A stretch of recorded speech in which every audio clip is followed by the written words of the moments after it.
বলছেন আবু সাইদের গায়ে রাবার বুলেট লেগেছে, মেটাল বুলেট লাগে নাই। কিন্তু জাতিসংঘের যে রিপোর্ট সেখানে বলা হচ্ছে যে অন্তত দুটি শট ছিল যেখানে লেথাল মেটাল। আমার কাছে কেন জানি মনে হয় বঙ্গবন্ধু কন্যা জননেত্রী শেখ হাসিনাকে সবাই সঠিক তথ্য এখনো দেন না। ইস্যুটা হচ্ছে গুলি কে ছুড়েছে, কিন্তু 7.62 অস্ত্র পুলিশের না, এটা মিথ্যা কথা, প্রচুর পরিমাণে আছে। তাহলে আওয়ামী লীগের যে সিনিয়র নেতারা, সাবেক মন্ত্রীরা বা সাবেক পদস্থ ব্যক্তিরা তারা যেটা বলেন, তাহলে সেগুলো তারা কিসের উপর ভিত্তি করে বলেন? এটা আই ডোন্ট নো, আমি জানি না, জাতিসংঘের রিপোর্ট আমি মানি না। তাহলে তো জাতিসংঘ আবার বলবে যে তাহলে আপনি 5 তারিখ আগে আমাদের ডেকেছিলেন কেন? জননেত্রী শেখ হাসিনা বলছেন তিনি সাংবিধানিকভাবে বাংলাদেশের এখনো প্রধানমন্ত্রী। তাহলে আবার ওনার একজন সাবেক তথ্য প্রতিমন্ত্রী আরাফাত, সে আবার নির্বাচন চাইছে। আমি মনে করি কোন অবস্থায় বিদেশি কোন শক্তির উপরে, অবশ্যই তারা আমাদের মিত্র হবেন, বন্ধু হবেন, তারা তাদের স্বার্থের কথা চিন্তা করে আমাদেরকে সহযোগিতা করবেন, কিন্তু নগ্ন ভাবে তো আমি কারো কাছে একেবারে নিজেকে সঁপে দিতে পারি না। কিন্তু আমি আওয়ামী লীগ শুধু বিদেশি নগ্নভাবে, শক্তির উপর আমি যদি নির্ভর যেটা করছি। বুঝি সেটা যদি বলি, আওয়ামী লীগ কি নগ্নভাবে ভারতের কাছে নিজেকে সঁপে দিচ্ছে? কিছুটা তো তাই। ডু বি রিয়েলি বিলিভ যে জনাব ওবায়দুল কাদের চাচা, ওনাকে আমি চাচা বলি, উনি আবার দলের সাধারণ সম্পাদক হিসেবে আওয়ামী লীগকে সংগ্রাম করে ক্ষমতা আনতে পারবেন? এত তেল দেন কেন? আপনি বলছিলেন যে চাটা, এত চাটছেন কেন সবাই? চাটলেই লাভ হয়, না চাটলে হয় না, ব্যাপারটা এরকম? বলতেছে, মিথ্যা কথা বলেই যাচ্ছে সমানে, লজ্জা শরম নাই তো, বেহায়ার দল। বিএনপির সাথে সংলাপ বা আলোচনা সমঝোতার একসাথে কাজ করার একটা আগ্রহ প্রকাশ করেছিলেন। কোন পাগল ছাগল মনে করে যে বিএনপির সাথে আওয়ামী লীগ মিলে একসাথে আন্দোলন করবে? যারা মনে করে তারা পাগল এবং তারা ছাগল দুটোই। হ্যাঁ, কলকাতা, লন্ডন, নিউ ইয়র্কে আওয়ামী লীগ নেতাকর্মীদের নেতাদের বিলাসী জীবন। প্রশ্ন হবে লাগামহীন। জানতে চাই, জানাতে চাই এই সময়ের pulse of politics. Kolkata, London, new ইয়র্কে আওয়ামী লীগ নেতাদের বিলাসী জীবন। গেল 12 এপ্রিল প্রথম আলোতে প্রকাশিত হয়েছে এমন খবর। দেশে যখন নেতাকর্মীরা হামলা মামলায় জর্জরিত, তখন দেশ ছেড়ে প্রবাসে বিলাসী জীবন নিয়ে কি ব্যাখ্যা নেতাদের? ক্ষমতা হারানোর পর দেশে কোণঠাসা অবস্থায় থাকা আওয়ামী লীগ সরব থাকছে ফেসবুক সহ সামাজিক যোগাযোগ মাধ্যমে, যেখানে দলটির নেত্রী শেখ হাসিনা সহ নেতাদের নানান বিবৃতি, অভিযোগ, আত্মপক্ষ সমর্থন করে বক্তব্য, আবার কখনো কবিতা আবৃত্তি প্রচার করা হচ্ছে। কিন্তু এতে কি অর্জন করছে দলটি? দেশে আওয়ামী লীগকে নির্বাচনে অংশ নিতে না দেওয়ার পক্ষে যখন চলছে শক্ত প্রচারণা, তখন সম্প্রতি সাবেক তথ্য প্রতিমন্ত্রী মোহাম্মদ এ আরাফাত বলেছেন, ডক্টর মোহাম্মদ ইউনূসের অধীনে নির্বাচনে যাবে না আওয়ামী লীগ। তাহলে কি করবে দলটি? কি ভাবছে দলের নেতাকর্মীরা? দলের পক্ষ থেকে কি বার্তা যাচ্ছে তাদের কাছে?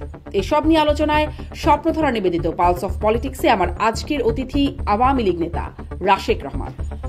রাশেক রহমান, আপনাকে স্বাগত জানাচ্ছি আমার আজকের পালস অফ পলিটিক্সের আয়োজনে।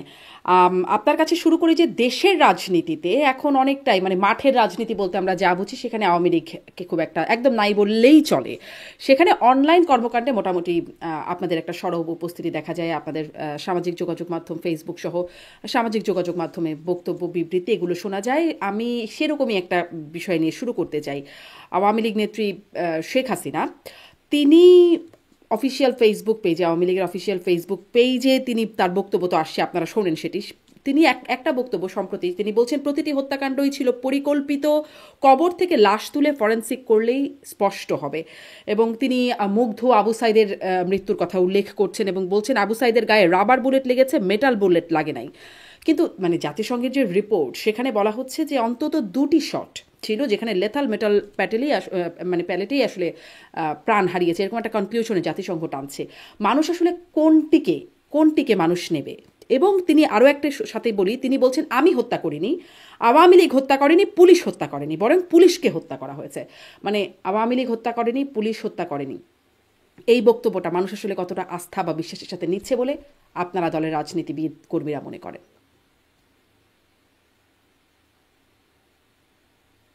আপনাকে নতুন বছরের শুভেচ্ছা। শুরুতে এমন একটা প্রশ্ন করলেন, এটা এটা উত্তর দেওয়া তো আচ্ছা দেখেন, আমার কাছে কেন জানি মনে হয় বঙ্গবন্ধু কন্যা জননেত্রী শেখ হাসিনাকে সবাই সঠিক তথ্য এখনো দেন না। আমার কেন জানি মনে হয়। আমি কথাটা, আপনার প্রশ্নের উত্তরটা এভাবে দিতে চাই। প্রথমত, জুলাই অগাস্টের আন্দোলনে সংঘর্ষ হয়েছে। সংঘর্ষ কখনো একপক্ষীয় হয় না। তাহলে ইতিহাসের জন্য, সময়ের জন্য, ন্যায় বিচারের জন্য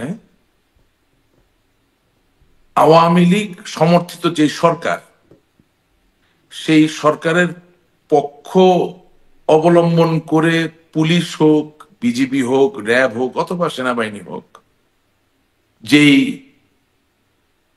গুলি অথবা আইন শৃঙ্খলার ক্ষেত্রে যে সকল হাতিয়ার প্রয়োগ করার সুযোগ রয়েছে প্রয়োগ করেছেন, এবং তার যে ভিডিও ফুটেজ গুলো আছে, সেগুলোর জবাবদিহিতা বা সেগুলোর ব্যাপারে বক্তব্য দেওয়ার দায়িত্ব তো কারো না কারো একজন আছে।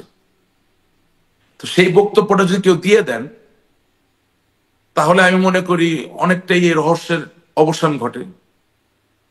আর পরিকল্পিত হত্যাকাণ্ড যারা করেছে, বঙ্গবন্ধু কন্যা যে কথাটা বলছেন, সেই ক্ষেত্রে অবশ্যই একটা পরিস্থিতি পরিবর্তিত হলে হয়তো সেই উত্তরগুলো পাওয়া যাবে। প্রবলেমটা হয়ে যাচ্ছে কি, যে দিনের শেষে আমরা তো রাজনীতি করি যাদেরকে নিয়ে, তারা কি দেখছে সেটা আমাদেরকে চিন্তা করতে হবে।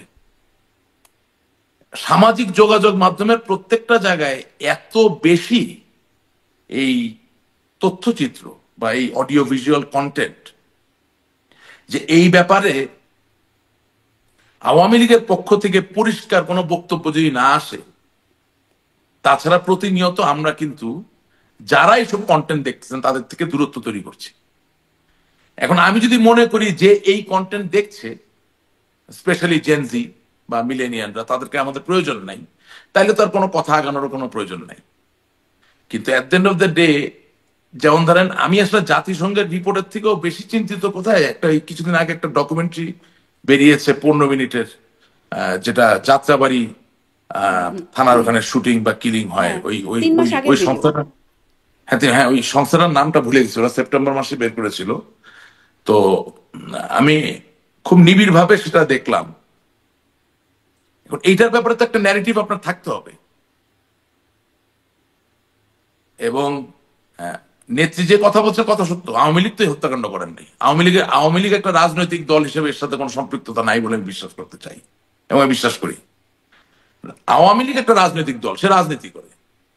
এখন আমি আবার একটা শব্দ কিন্তু ব্যবহার করেছি, আওয়ামী লীগ সমর্থিত সরকার। সেই সরকারে যারা ছিলেন, যে হায়ারার্কিতে চেইন অফ কমান্ডে ছিলেন, তারা যদি অনুগ্রহ করে, অথবা আমি এভাবে বলি, আমি তাদের পায়ে পড়ি, তারা তাদের দায়িত্বের জায়গাটা যদি পরিষ্কার না করেন, তাছাড়া আমরা যারা শুধুমাত্র আওয়ামী লীগের কর্মী, যাদের কোনো নির্বাহী পদ ছিল না, যাদের সরকারে কোনো অবস্থান ছিল না, যারা রাজনৈতিক একটা বিশ্বাস করে, তারা সকলে বিপদগ্রস্ত। অর্থাৎ এই যে আপনি ধরেন, আমি যেই ভিডিও চিত্রতে কিলিং স্প্রি দেখলাম, আমি তো পুলিশের গুলি করা দেখছি, তাই না ভিডিওতে। এখন অন্য সাইড থেকে গুলি করছেন কি করছেন না সেটা আমি অতটা দেখি নাই, তবে যেটুকু দেখা যাচ্ছে তাতে করে পুলিশের ভূমিকাটাকে ভুল বোঝার অনেক সুযোগ রয়ে গেছে। এখন যিনি,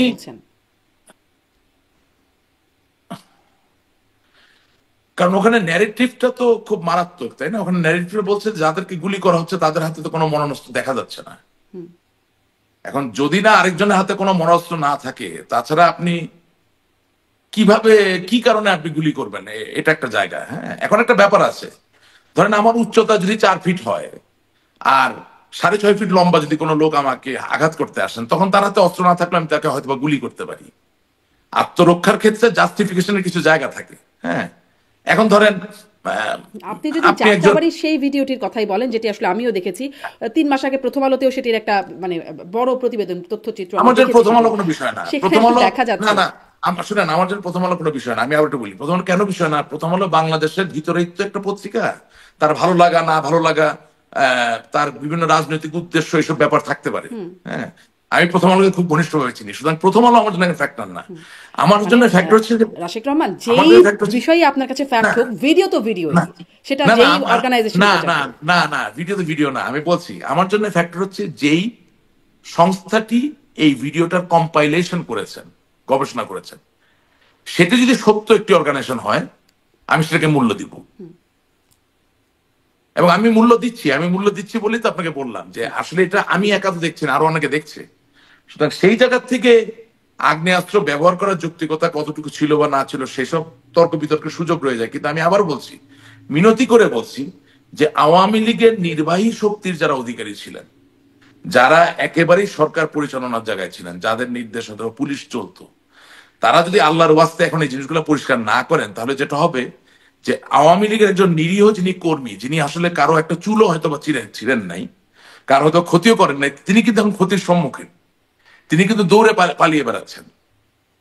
তো এজন্য আমার আপনি কাছে বলছেন মনে দলের হয় পক্ষ থেকে পরিষ্কার করার কথা, কিন্তু আপনি যেটি না বলছেন না দলের সবাই পক্ষ থেকে সঠিক না, তথ্য। না আমি দলের পক্ষ থেকে বলি নাই, আমি বলেছি যারা বাংলাদেশ আওয়ামী লীগের সমর্থিত সরকারে সরকারি পদগুলো, নির্বাহী পদগুলো দখল করে রেখেছিলেন, তাদের এখন দায়িত্ব পালন করার সময়। কারণ তাদের মুখ যদি তারা না খুলেন, তারা যদি এর দায়ভার না নেন বা ব্যাপারটাকে যদি পরিষ্কার না করেন, তাছাড়া যেটা হচ্ছে যে আওয়ামী লীগের একজন নিরীহ কর্মী, যিনি এই গোলাগুলি সংঘর্ষের সাথে কোনো সম্পর্কই নাই, তিনি এখন পালিয়ে বেড়াচ্ছেন, তিনি মিথ্যা মামলার শিকার হচ্ছেন, তিনি অত্যাচারের শিকার হচ্ছেন, তিনি লাঞ্ছিত হচ্ছেন। আপনার বক্তব্য স্পষ্ট। আপনি বলছেন যে নেত্রীকে এখনো সঠিক তথ্য, সবাই সঠিক তথ্য দেন নাই, কিন্তু তাকে তথ্য দিতে হবে কেন? তিনি নির্বাহী, আপনি যে বলছেন সেটি প্রধান, তিনি প্রধান, এবং জাতিসংঘের রিপোর্টে বলছে যে তিনি সরাসরি নির্দেশদাতা। আচ্ছা শুনেন, আমি নিজেও তো, আপনি যেরকম আমাকে জিজ্ঞেস করছেন, আমি নিজেও কিন্তু অনেকটা বিভ্রান্ত। কারণ জননেত্রী শেখ হাসিনা বলছেন তিনি সাংবিধানিকভাবে বাংলাদেশের এখনো প্রধানমন্ত্রী। উনি যদি এখনো প্রধানমন্ত্রী থাকেন, আমি সেই ডিবেটে যাব না।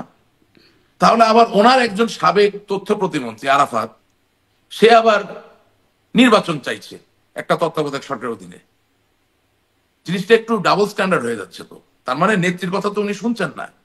নেত্রী যদি প্রধানমন্ত্রী থাকেন এখনো সাংবিধানিক ভাবে, তাহলে তারই একজন তথ্যমন্ত্রী তার সাবেক হওয়ার কথা না, তার থাকার কথা বর্তমান তথ্য প্রতিমন্ত্রী, এবং তার কারো অধীনে নির্বাচন চাওয়ার কিন্তু কথা না। সো আমি নিজেই বিভ্রান্ত। আবার একই সাথে যিনি নিজেকে সাবেক স্বরাষ্ট্রমন্ত্রী বলছেন, তারও তো নিজেকে সাবেক স্বরাষ্ট্রমন্ত্রী বলার কোনো সুযোগ নাই, তিনি বর্তমান স্বরাষ্ট্রমন্ত্রী। সুতরাং তাকে তো কথা বলতে হবে। এখন কথা হচ্ছে যে দলের ন্যারেটিভটা তো পরিষ্কার হচ্ছে না, নেতা কর্মীরা তো কনফিউজড।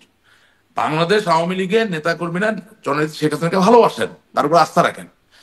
জননেত্রী শেখ হাসিনা যখন বলেন আমি এখনো বাংলাদেশের প্রধানমন্ত্রী, তখন তারা মনে প্রাণে মেনে নেয় যে তিনি প্রধানমন্ত্রী। তাহলে ওনার মন্ত্রী এবং সংসদ সদস্যরা সবাই একযোগে যদি বলে তারা সাবেক, তাহলে কোনটা সঠিক?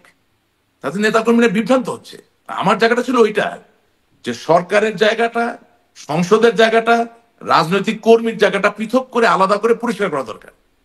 আমি আশা করি আমাকে কেউ ভুল বুঝবেন না। আমি আশা করি আপনাকে যে কথাগুলো বলছি ঠিক সেভাবে আপনি উপস্থাপন করবেন, যাতে ভুল বোঝার সুযোগটা না থাকে।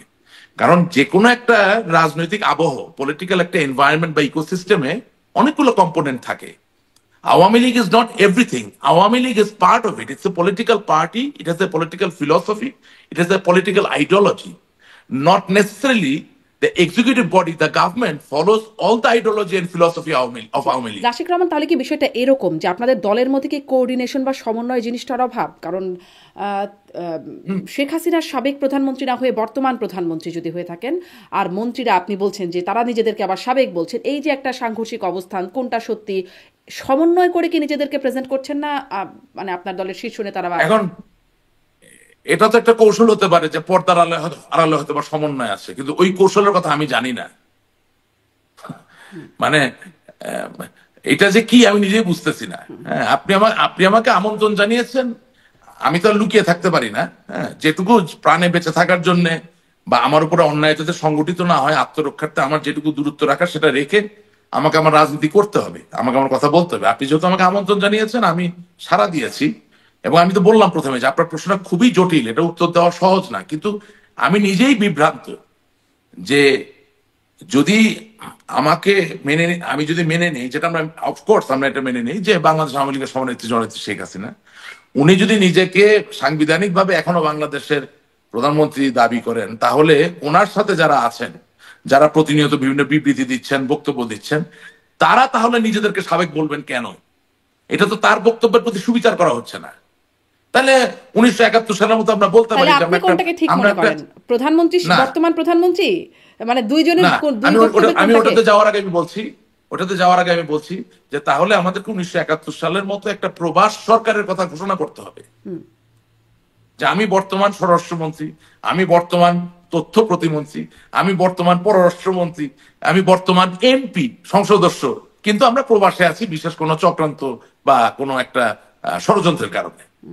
ঠিক আছে, এখন কোনটা সঠিক বা কোনটা সঠিক না সেটা বলার থেকে আমি মনে করি কোনটা বেশি প্রয়োজন সেটা আমি বলবো। আমি মনে করি কোন অবস্থায় বিদেশি কোন শক্তির উপরে, অবশ্যই তারা আমাদের মিত্র হবেন, বন্ধু হবেন, তারা তাদের স্বার্থের কথা চিন্তা করে আমাদেরকে সহযোগিতা করবেন, কিন্তু নগ্ন ভাবে তো আমি কারো কাছে একেবারে নিজেকে সঁপে দিতে পারি না। আমাকে বাংলাদেশের রাজনীতি করতে হবে, আমাকে বাংলাদেশের কথা বলতে হবে। আপনি দেখেন আমি একটা নগ্নভাবে সঁপে দেওয়ার কথা বলছেন, আপনি বুঝতে পারছেন না কার কাছে নগ্নভাবে সঁপে দেওয়ার কথা বলছি? আচ্ছা ধরেন বাংলাদেশের একজন মুসলমান, তিনি তো বাংলাদেশের মুসলমান, পাকিস্তানের না, ভারতের না। বাংলাদেশের একজন হিন্দু, তিনি কিন্তু নেপালেরও না, ভারতের না, তিনি বাংলাদেশের, তিনি শ্রীলঙ্কারও না। তাহলে আমার দেশে যদি সংখ্যালঘু অথবা সংখ্যাগরিষ্ঠ যেভাবে ধরেন কারো উপরে অত্যাচার বা নির্যাতন হয়, তার পাশে তো আমাকে আমার দলীয় শক্তি দিয়েই দাঁড়াতে হবে। তার পাশে আমাকে আমার দলীয় শক্তি দিয়ে দাঁড়াতে হবে। আপনি একটা জিনিস খেয়াল করবেন যে পার্বত্য চট্টগ্রামে এই যে আদিবাসী বা চাকমা, মুরং, বিভিন্ন উপজাতিদেরকে নিয়ে যে নৃতাত্ত্বিক এবং রাজনৈতিক বাস্তবতার যে জটিলতা তৈরি হয়, সেক্ষেত্রে কিন্তু আপনি জানবেন যে অনেক বুদ্ধিস্ট আদিবাসীরা তারা তাদের নিজস্ব উদ্যোগে চায়নার সাথে যোগাযোগ করে, নিজস্ব উদ্যোগে থাইল্যান্ডের সাথে যোগাযোগ করে সহযোগিতা পাওয়ার জন্য। কিন্তু দিনের শেষে সে তো বাংলাদেশের, তাই না? এখন আমার কথা হচ্ছে, আমার দেশে যদি অত্যাচার হয়, অন্যায় হয়, যিনি অত্যাচারিত হচ্ছেন, যিনি অন্যায়ের শিকার হচ্ছেন, তার পাশে তো আমার নিজের শক্তিতে দাঁড়াতে হবে। অবশ্যই তাকে রক্ষা করার জন্য যে বিদেশি কোনো শক্তি এগিয়ে আসে, সেটাকে স্বাগত না জানানোর কোনো কারণ নাই। কিন্তু এটা যদি এমন হয় যে আমি শুধু বিদেশি শক্তির উপর নির্ভর করছি, যেটা বুঝি সেটা যদি বলি, আওয়ামী লীগ কি নগ্নভাবে ভারতের কাছে নিজেকে সঁপে দিচ্ছে? কিছুটা তো তাই। জি, রাশিক রহমান আরেকটু আরো দু একটা বক্তব্য। না কিন্তু এখানে কথা আছে, ভারত তো আমার বন্ধু, ভারত বাংলাদেশের বন্ধু, ভারত বাংলাদেশের স্বাধীনতার যুদ্ধকে স্বীকার করে, ভারত বাংলাদেশের অসাম্প্রদায়িক রাজনৈতিক যে চেতনা তাকে স্বীকার করে, ভারত বাংলাদেশের উত্তর অগ্রগতি হোক, অর্থনৈতিক ভাবে, সামাজিক ভাবে, সেটা আমি বিশ্বাস করি তারা চায়। সেই জায়গা থেকে কিন্তু এখন যে আচরণ করছে ভারত, এখন যে আচরণ করছে, আমি একটু আসবো, মানে একসাথে অনেক দিকে চলে যাবো। তাছাড়া যদি একটু সামাজিক যোগাযোগ মাধ্যমের এই বক্তব্যটা শেষ করি, আপনাদের নেত্রী শেখ হাসিনা তিনি বলছেন যে তিনি আওয়ামী লীগের নেতাকর্মীদের আমলে, মানে নেতাকর্মীদের উপরে যেই নির্যাতন বা অত্যাচার হচ্ছে, যেটি আসলে আপনিও বলছিলেন, সেই কথাগুলো তিনি উচ্চারণ করছেন এবং বলছেন যে আমাদের প্রতিপক্ষের সাথে তো আমরা এমন আচরণ করিনি। কেমন আচরণ আপনারা করেছেন আসলে? কারণ আপনাদের প্রতিপক্ষ যারা ছিল, বিএনপি বা জামাতে ইসলামী, এখন যারা কথা বলতো তখন তো কথাই বলতো না, বিএনপি যা বলছে তারা তো এরকমই বলতো যে তাদের উপর গুম, খুন, অত্যাচার, হামলা, নির্যাতন, মামলা চলেছে। না, কথাটা তো আবার আপনার আগেও আপনার সাথে আমি অনুষ্ঠান করেছি, সেই অনুষ্ঠানের পুনরাবৃত্তি হয়ে যাবে। আমি আবারও বলছি যে আওয়ামী লীগ সরকার যতদিন ক্ষমতায় ছিল, আর যাই হোক, যুদ্ধ অপরাধীদের বিচার হয়েছে, বঙ্গবন্ধুর হত্যাকারীদের বিচার হয়েছে, আপনার বিভিন্ন রকম মামলা মোকদ্দমা হয়েছে, কিন্তু কখনো আপনি আদালতে যাচ্ছেন বিচার প্রার্থী হওয়ার জন্য, আপনাকে জনসমক্ষে পেটানো হচ্ছে বা আপনার আইনজীবীকে পেটানো হচ্ছে, এই ঘটনা বোধহয় ঘটে নাই। এবং আমি আপনাকে আবারও বলতে চাই, আপনার অনুষ্ঠান আমার নামে এখন মনে হয় 1 ডজনের উপরে মামলা, আমি এখন গোনাও বন্ধ করে দিয়েছি, কারণ এইগুলো ভিত্তিহীন মিথ্যা মামলা দিয়ে, এবং আমার এলাকার শত শত মানুষকে মামলায় অভিযুক্ত করা হচ্ছে, যেগুলোর সাথে তাদের কোনো সম্পর্কই আসলে নাই। এখন এরকম মামলাকে আপনাদের প্রতিপক্ষের উপর দিতেন না আপনারা? না, আমি আসছি, তা আমি নিজে তো আইনের কাছে সোপর্দ হতে চাই। যদি শুধু এতটুকু নিশ্চয়তা থাকতো যে রাশেদ রহমানকে বিচার হওয়ার আগেই, শাস্তি হওয়ার আগেই শারীরিকভাবে লাঞ্ছিত বা ক্ষতিগ্রস্ত করা হবে না, কিন্তু আমি যা দেখছি আপনাদের মাধ্যমে, গণমাধ্যমের মাধ্যমে, যে যেই রাজনৈতিক নেতাই যাচ্ছেন তাকে প্রথম দফায় মাইক, থাপ্পড়, ঘুষি থেকে শুরু করে এমন কিছু নাই যা করা হচ্ছে না, এমনকি জেলখানার ভিতরেও বাতি নিভিয়ে দিয়ে আক্রমণ করা হচ্ছে। আর তার থেকেও বড় কথা, তার যে আইনজীবী বেচারা, সে আইনজীবীকেও পেটানো হচ্ছে। সুতরাং আমার কথা হচ্ছে, আপনি অনেক লম্বা করতে পারেন আমরা কি করেছি বা করি নাই, হ্যাঁ, আমরা হয়তো সবকিছু ঠিক করি নাই বলেই তো আমরা এখন এখানে। ওটা নিয়ে আমার সময় নষ্ট করতে চাই না। আমি চাই সামনের দিকে আমরা সঠিক কি করতে পারি সেটা নিয়ে আলাপ করার জন্য।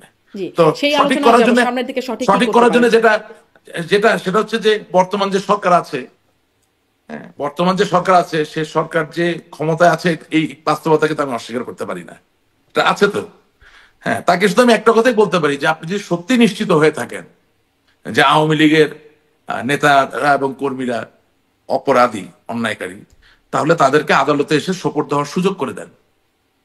এমন একটা পরিবেশ তৈরি করেন যেখানে তারা নিরাপদে আদালতে এসে আইনের আশ্রয় নিয়ে জেলে যাবে, জামিন প্রার্থী হবে, বিচারের সম্মুখীন হবে। এবং এটা আমি আমার একার জন্য বলছি না, এটা আওয়ামী লীগের লক্ষ কোটি নেতাকর্মীদের জন্য আমি বলছি যে আপনারা যদি নিশ্চিত হন যে আমরা সত্যি অন্যায়কারী, then you have nothing to lose. আপনি তো প্রমাণ করতে পারবেন যে আমি অপরাধী, আপনার কাছে প্রমাণ আছে, অকাট্য প্রমাণ আছে। তাহলে আপনি ওই পরিবেশ তৈরি করে দেন যেখানে রাশেক রহমান সহ আরো নাম না জানো আরো লক্ষ কোটি নেতাকর্মীরা নির্ভয়ে, নির্ভয় শব্দটা নিঃসংকোচ নয়, নির্ভয়ে আত্মসমর্পণ করতে পারে। সংকোচ তো থাকবেই, বিচারে কি হবে হবে না এটা তো একেবারে নিশ্চিতভাবে বলা যায় না। কিন্তু আমি যদি জানি যে আমি ডিগনিটি নিয়ে, আমার আত্মসম্মান নিয়ে আত্মসমর্পণ করতে পারি, আমি আত্মসম্মান নিয়ে আমার সামাজিক মান মর্যাদা বজায় রেখে জেলে যেতে পারি, আসতে পারি, কাঠগড়ায় দাঁড়াতে পারি, তাহলে তো মনে হয় এটা একটা ভালো পরিস্থিতি সৃষ্টি করবে।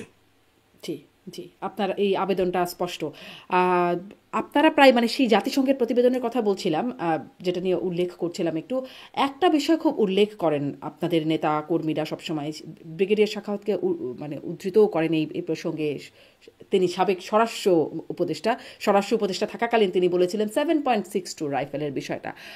আম, এই প্রসঙ্গটাকে একটু আপনি, এই প্রসঙ্গতে আপনার আসলে কি বক্তব্য? কারণ তিনি পরবর্তীতে স্পষ্ট করেছেন যে পুলিশের কাছে কোথা থেকে আসলো এই অস্ত্র, এবং সাধারণ সিভিলিয়ানদের কাছেও সেই প্রসঙ্গে তিনি বলেছেন। এবং তিনি বলেছেন এই তদন্তটাই তিনি আসলে করতে চেয়েছিলেন। এবং জাতিসংঘের সেই প্রতিবেদনে কিন্তু বলেছে যে পুলিশের যে প্রতিবেদন, পুলিশ যেটি আসলে দিয়েছে জাতিসংঘের কাছে, সেখানে তারা বলছে যে পুলিশ র্যাব এই 7.62 রাইফেল ব্যবহার করেছে। আচ্ছা দেখেন,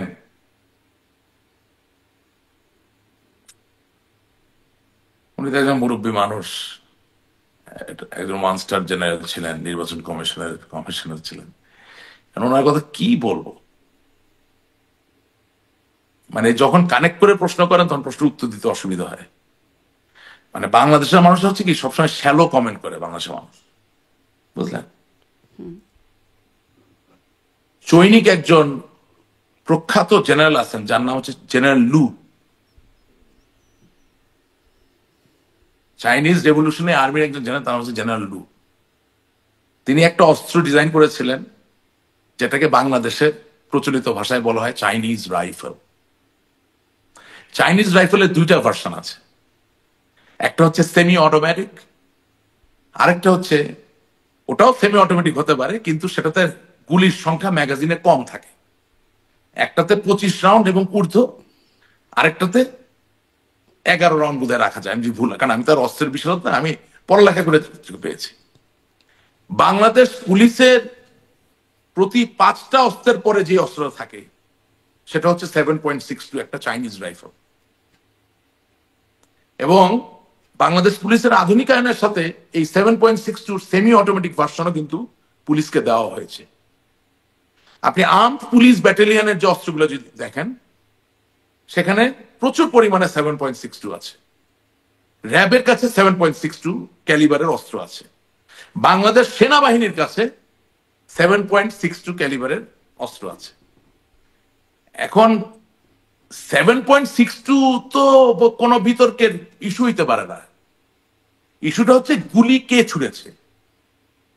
কিন্তু 7.62 অস্ত্র পুলিশের না, এটা মিথ্যা কথা, প্রচুর পরিমাণে আছে। শটগান, ছড়রাক বন্দুকের পাশাপাশি প্রচুর পরিমাণে 7.62 আছে। বিজিবি প্রচুর পরিমাণে 7.62 আছে, র্যাবের 7.62 আছে সেনাবাহিনী। এখন আমার মনে হয় কি, মানে এগুলা নিয়ে বেশি উল্টাপাল্টা কথা না বলা উচিত। এই কারণে আমি আবারও বলছি, রাজনীতিটা যদি নতুন প্রজন্মের হয় তাহলে নতুন প্রজন্মের ছেলে মেয়েদেরকে বোকা ভাবার কোনো কারণ নাই। কারণ এই বাচ্চাটা যদি আজকে ইন্টারনেট ঘেটে জেনারেল রুল রাইফেলের বিস্তারিত জেনে যদি দেখে যে বাংলাদেশ পুলিশে 7.62 আছে, তাহলে 7.62 উপর ভিত্তি করে আমি যে চুক্তিটা উপস্থাপন করছি ওটা তো নিমেষে কর্পূরের মতো উড়ে যাচ্ছে। সুতরাং we should not discuss or bring up such points which doesn't actually stand in the testament of the truth.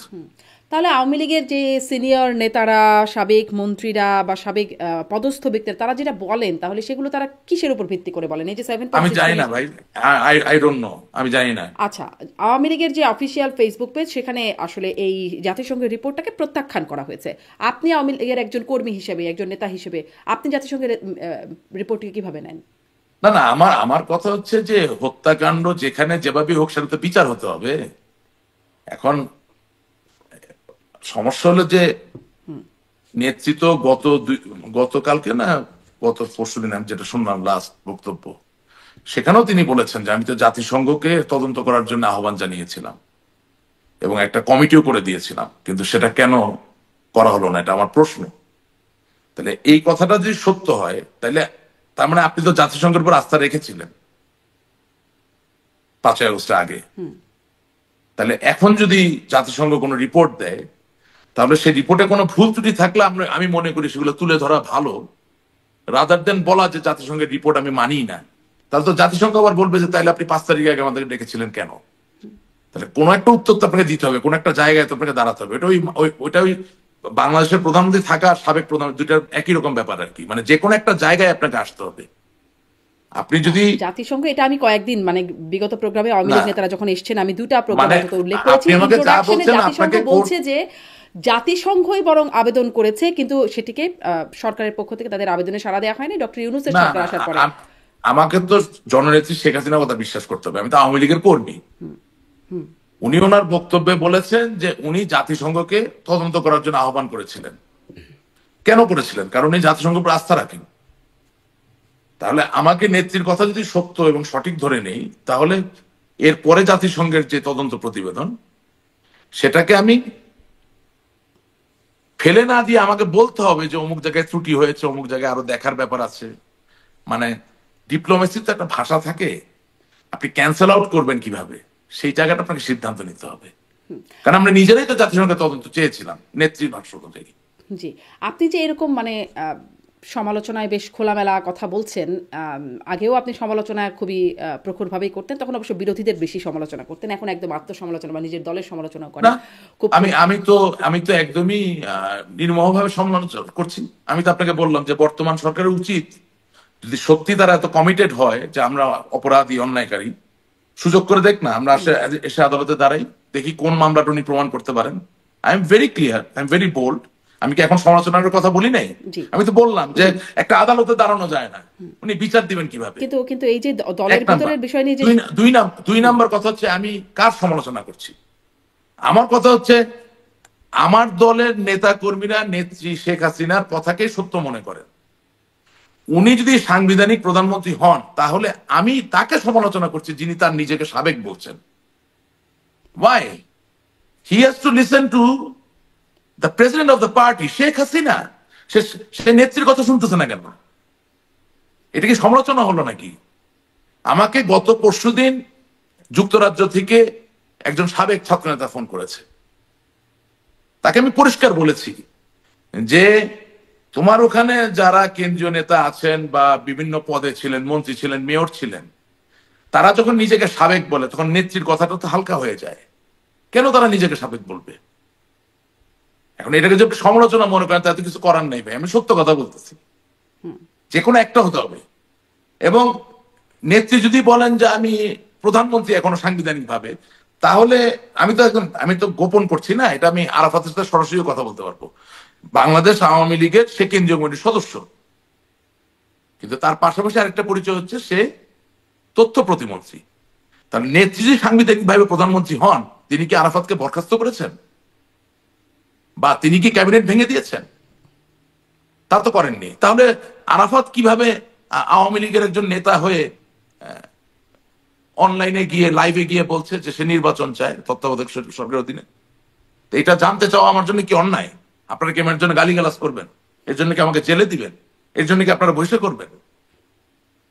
আমি জাস্ট আস্কিং ইউ, কারণ আমি জানি যে আপনারা তো তাদের কিন্তু এর জন্য আসলে কিছু করা হচ্ছে কিনা, আমি আসলে সেই প্রশ্নটা আপনার কাছে করতে চাই। এটা তো একটা সমালোচনা না?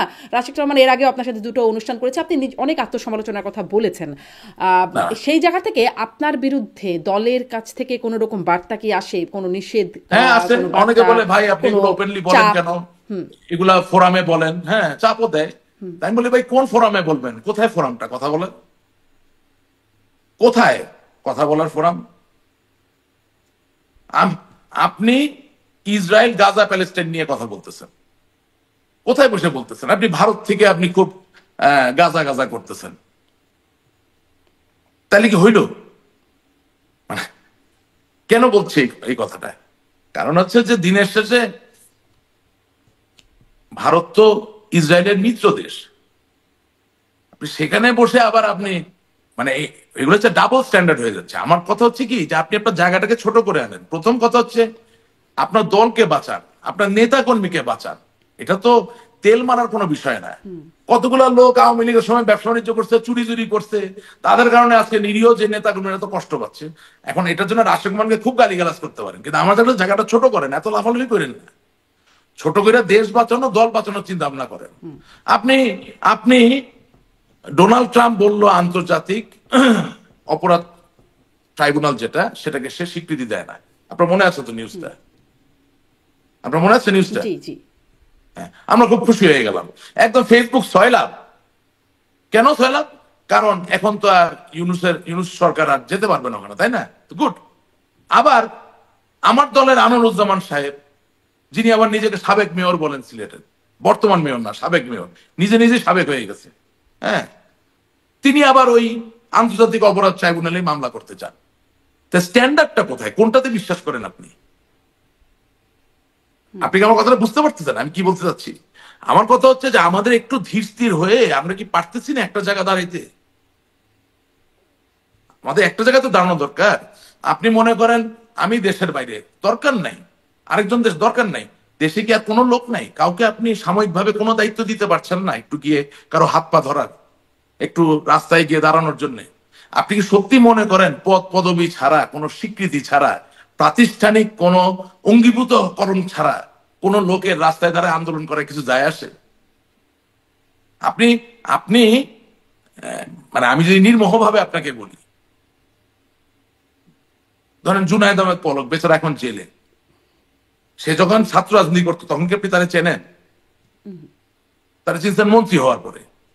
তো বাংলাদেশ আওয়ামী লীগের কালচারটা কি হয়েছে, যাকে যখন নেতা বানাই দেওয়া হয়েছে, মন্ত্রী মানে তখন মানুষ চেনা শুরু করছে।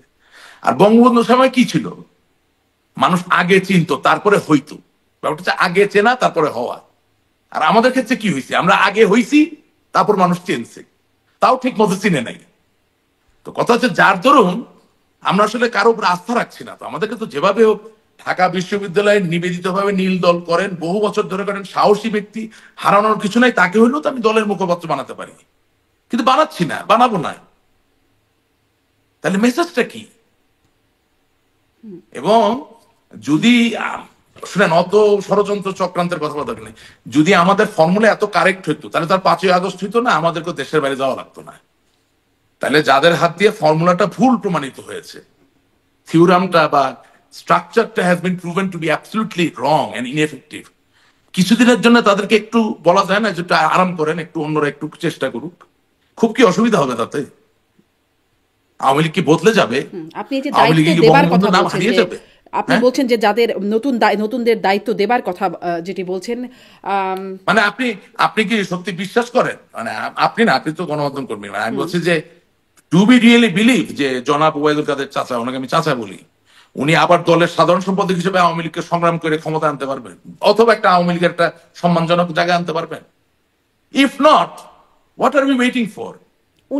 উনি তো এখন কিছুই করছেন না, মানে গণমাধ্যমে, টোটালি অ্যাক্টিভ আছেন, সামাজিক যোগাযোগ মাধ্যমে আমরা অনেকেই দেখছি। উনি টোটালি অ্যাক্টিভ আছেন, উনি ওনার কাজ করার চেষ্টা করছেন, দলকে তো উনি ভালোবাসেন, এই বিষয়ে কোনো সন্দেহ নেই। উনি কি করছেন আসলে? কারণ আমার কি করছেন এটা ওনাকে আপনার জিজ্ঞেস করতে হবে, আমি অত কিছু বলতে চাচ্ছি না। আমার কথা হচ্ছে দলকে তো আর সে ভালোবাসা বন্ধ করবে না, সে তো আওয়ামী লীগের, মানে আমরা কদিন আগে আমার অনুষ্ঠানে আওয়ামী লীগের সাংগঠনিক সম্পাদক ছিলেন আমার অনুষ্ঠানেই, এস এম কামাল হোসেন, এবং তাকে আমি জিজ্ঞাসা করছিলাম যে আপনাকে শুনেন, সবসময় ওবায়দুল কাদের আমি সাথে দেখা আপনার যেত? আমি আপনাকে একটা নির্মোহ কথা বলি। হ্যাঁ, কোন 18 বছর বয়সের সবুজ সন্তানের হৃদয়ের গভীরে যদি গেঁথে যায় যে আমি অমুক লোকটাকে নিয়ে হাসাহাসি করবো, তাকে আমি গুরুত্বের সাথে নিব না। আপনি পৃথিবীর এই পার থেকে ওই পার, উত্তর মেরু দক্ষিণ মেরু এক করে ফেলতে পারবেন, তাকে দিয়ে আপনি কোনোদিন ওই টিনেজার বা ওই ইয়াং ছেলেটা বা মেয়েটার হৃদয় জয় করতে পারবেন না। রাজনীতি যদি আপনি আপনার ছেলে মেয়েদের জন্য করেন, তাহলে আপনাকে সিদ্ধান্ত একরকম নিতে হবে।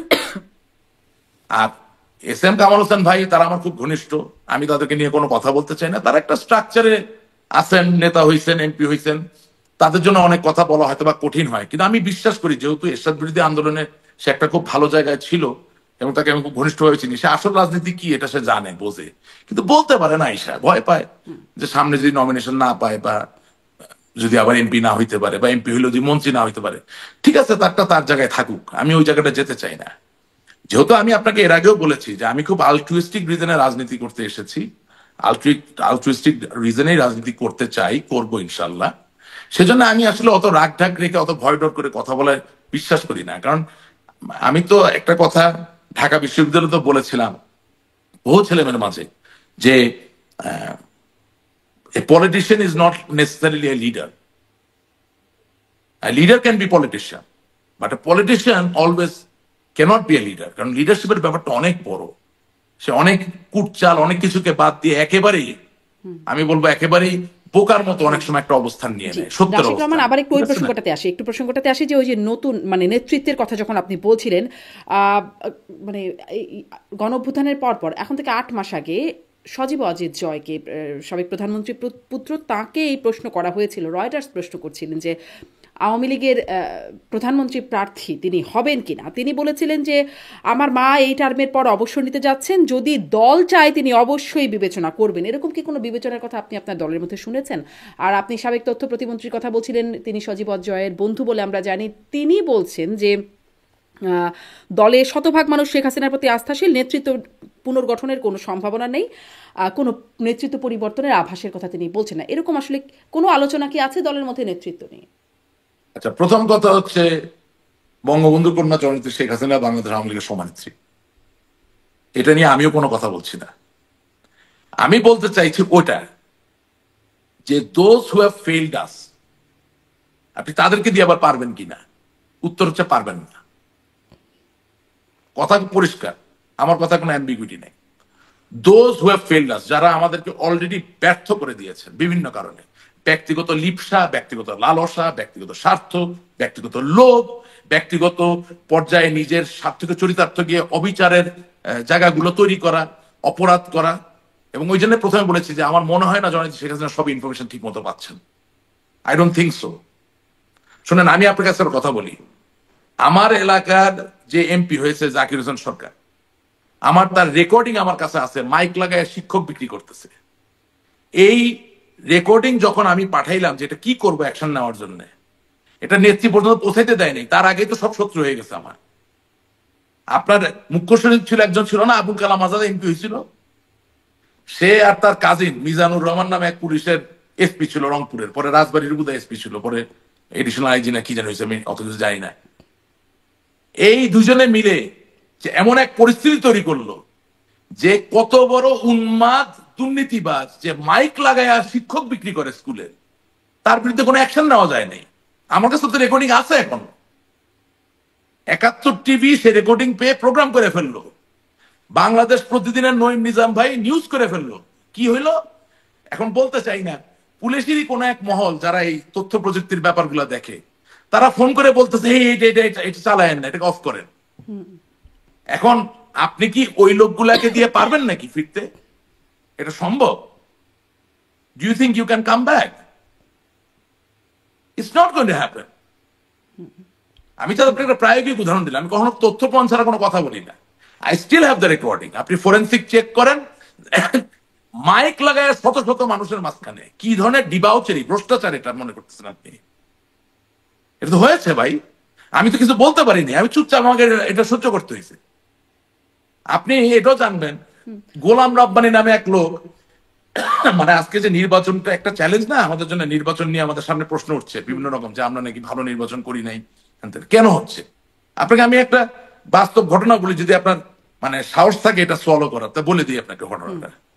আপনার মনে হয় 2015 সালে একটা উপজেলা নির্বাচন হয়েছিল। সেই উপজেলা চেয়ারম্যান নির্বাচনে মিঠাপুকুর কলেজ, রংপুরের মিঠাপুর কলেজের একজন শিক্ষক, তার নাম জনাব গোলাম রব্বানী, যিনি সক্রিয়ভাবে জামাত ইসলামী করেন। ওকে, এই সে উপজেলা নির্বাচনে দাঁড়ালো। আর এই যে জাকির হোসেন সরকার, যে এখন এমপি হলো, মানে সাবেক হয়ে গেছে আর কি, সেও দাঁড়ালো। সে উপজেলা চেয়ারম্যান ছিল, সেখান থেকে আবার নতুন মানে পুনর্নির্বাচিত হওয়ার জন্য দাঁড়িয়েছে। 2015 সালে আমার পিঠে একটা অস্ত্রোপচার হওয়ার কারণে আমি মার্কিন যুক্তরাষ্ট্রের শিকাগোতে দীর্ঘ 3 মাস আমাকে থাকতে হয়েছে। সেই সময় নির্বাচন, আমি দেশেও নাই। সেই নির্বাচনে এই জাকির হোসেন সরকার 55,000 ভোটের ব্যবধানে এই জনাব গোলাম রব্বানীর কাছে হেরে গেলেন। তাইলে ওই এলাকার মানুষ কি ভাবলো যে নির্বাচন সুষ্ঠু নিরপেক্ষ হয়েছে। তাছাড়া তো জামাতের একজনের প্রার্থীর জেতার কথা না, রাইট? এখন দেখেন সমস্যাটা কোথায়। সমস্যাটা হচ্ছে তখন অ্যাটর্নি জেনারেল মাহবুবে আলম সাহেব জীবিত ছিলেন, মরহুম অ্যাটর্নি জেনারেল মাহবুবে আলম। তখন এই জাকির হোসেন সরকারি মাহবুব আলমকে ধইরা কি একটা মামলা না কি করলো, দেখা গেল যে এই গোলাম রব্বানী আর শপথ দিতে পারে না। তো স্থানীয় সরকার ম্যানুয়ালে বলা আছে, যতক্ষণ না নতুন নির্বাচিত চেয়ারম্যান শপথ গ্রহণ না করবেন, মানে শপথ গ্রহণ করে প্রথম সভা না করবেন, ততক্ষণ পর্যন্ত দায়িত্ব পূর্ববর্তী উপজেলা চেয়ারম্যানের হাতে থাকবে। এখন বুঝেন, যেই লোক 55,000 ভোটে হেরে গেল, সে দীর্ঘ 3 বছর এই মিঠাপুকুর উপজেলা পরিষদের চেয়ারম্যান থাকবে এবং ফাইলে সই করতেছে। কত বড় দুর্নীতি, কত বড় অনিয়ম, একটা প্রায়োগিক উদাহরণ। এবং ওই এলাকায় কি ধরনের বিস্ফোরণ হচ্ছে মনে করেন। আমার এলাকাটা মূলত আওয়ামী লীগের এলাকা, কিন্তু সেখানে 55,000 ভোটের ব্যবধান, বুঝতে পারছেন তো? তার মানে এই জাকিরকে দলমত নির্বিশেষে সবাই পরিত্যাগ করেছিল, কিন্তু 3 বছর তারা তাদের ভোটের ফলটা পাচ্ছে না। তারপরে আপনি কেন হেরে গেলেন? মানে না বলছি, আমি আসছি আমি বলবো।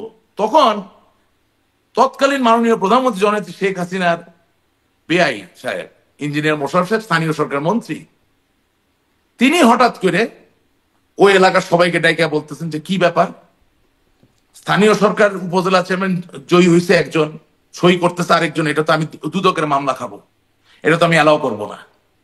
তখন উনি কি করলেন, পুরা উপজেলা পরিষদ পুরানো যেটা, ওটাকে ভেঙে দিয়ে ইউনোর উপর পুরো দায়িত্ব দিয়ে দিলেন। এখন কথা হচ্ছে, কোথায় মাহবুবে আলম সাহেব, কোথায় জাকির হোসেন সরকার, আর কোথায় ইঞ্জিনিয়ার মোশাররফ সাহেব?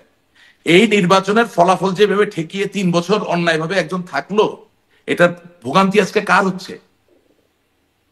আপনি বলেন? আওয়ামী লীগের হচ্ছে। এই নির্বাচনের ফলাফল এরকম আরো কত জায়গায় হয়েছে, সেটা ভোগান্তি আজকে জননেত্রী শেখ হাসিনার হচ্ছে। এবং আমি কেন হেরে গেলাম?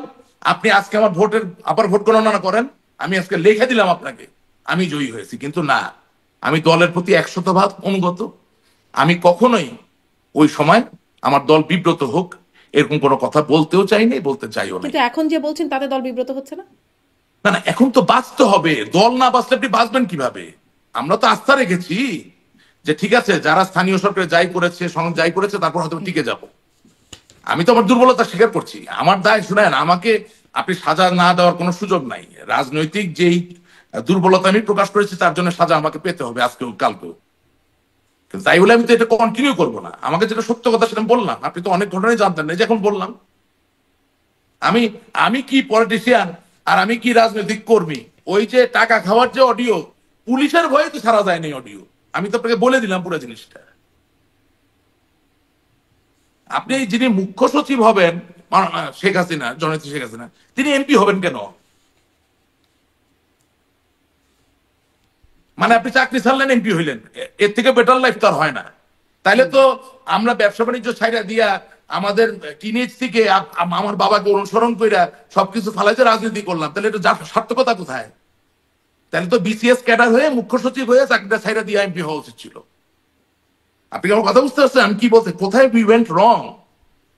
আপনি মুখ্য সচিবের যদি কাজিন হন, একটা বললাম, সে তো মোটর শ্রমিকের, আপনি রাঙ্গা সাহেবের ইন্টারভিউ নেন, সে তো মোটর শ্রমিকের রাজনীতি, একটা পুলিশের এসপি, সে মোটর শ্রমিকের রাজনীতির ভিতরে ঢুকে চাঁদার ভাগ নেয়।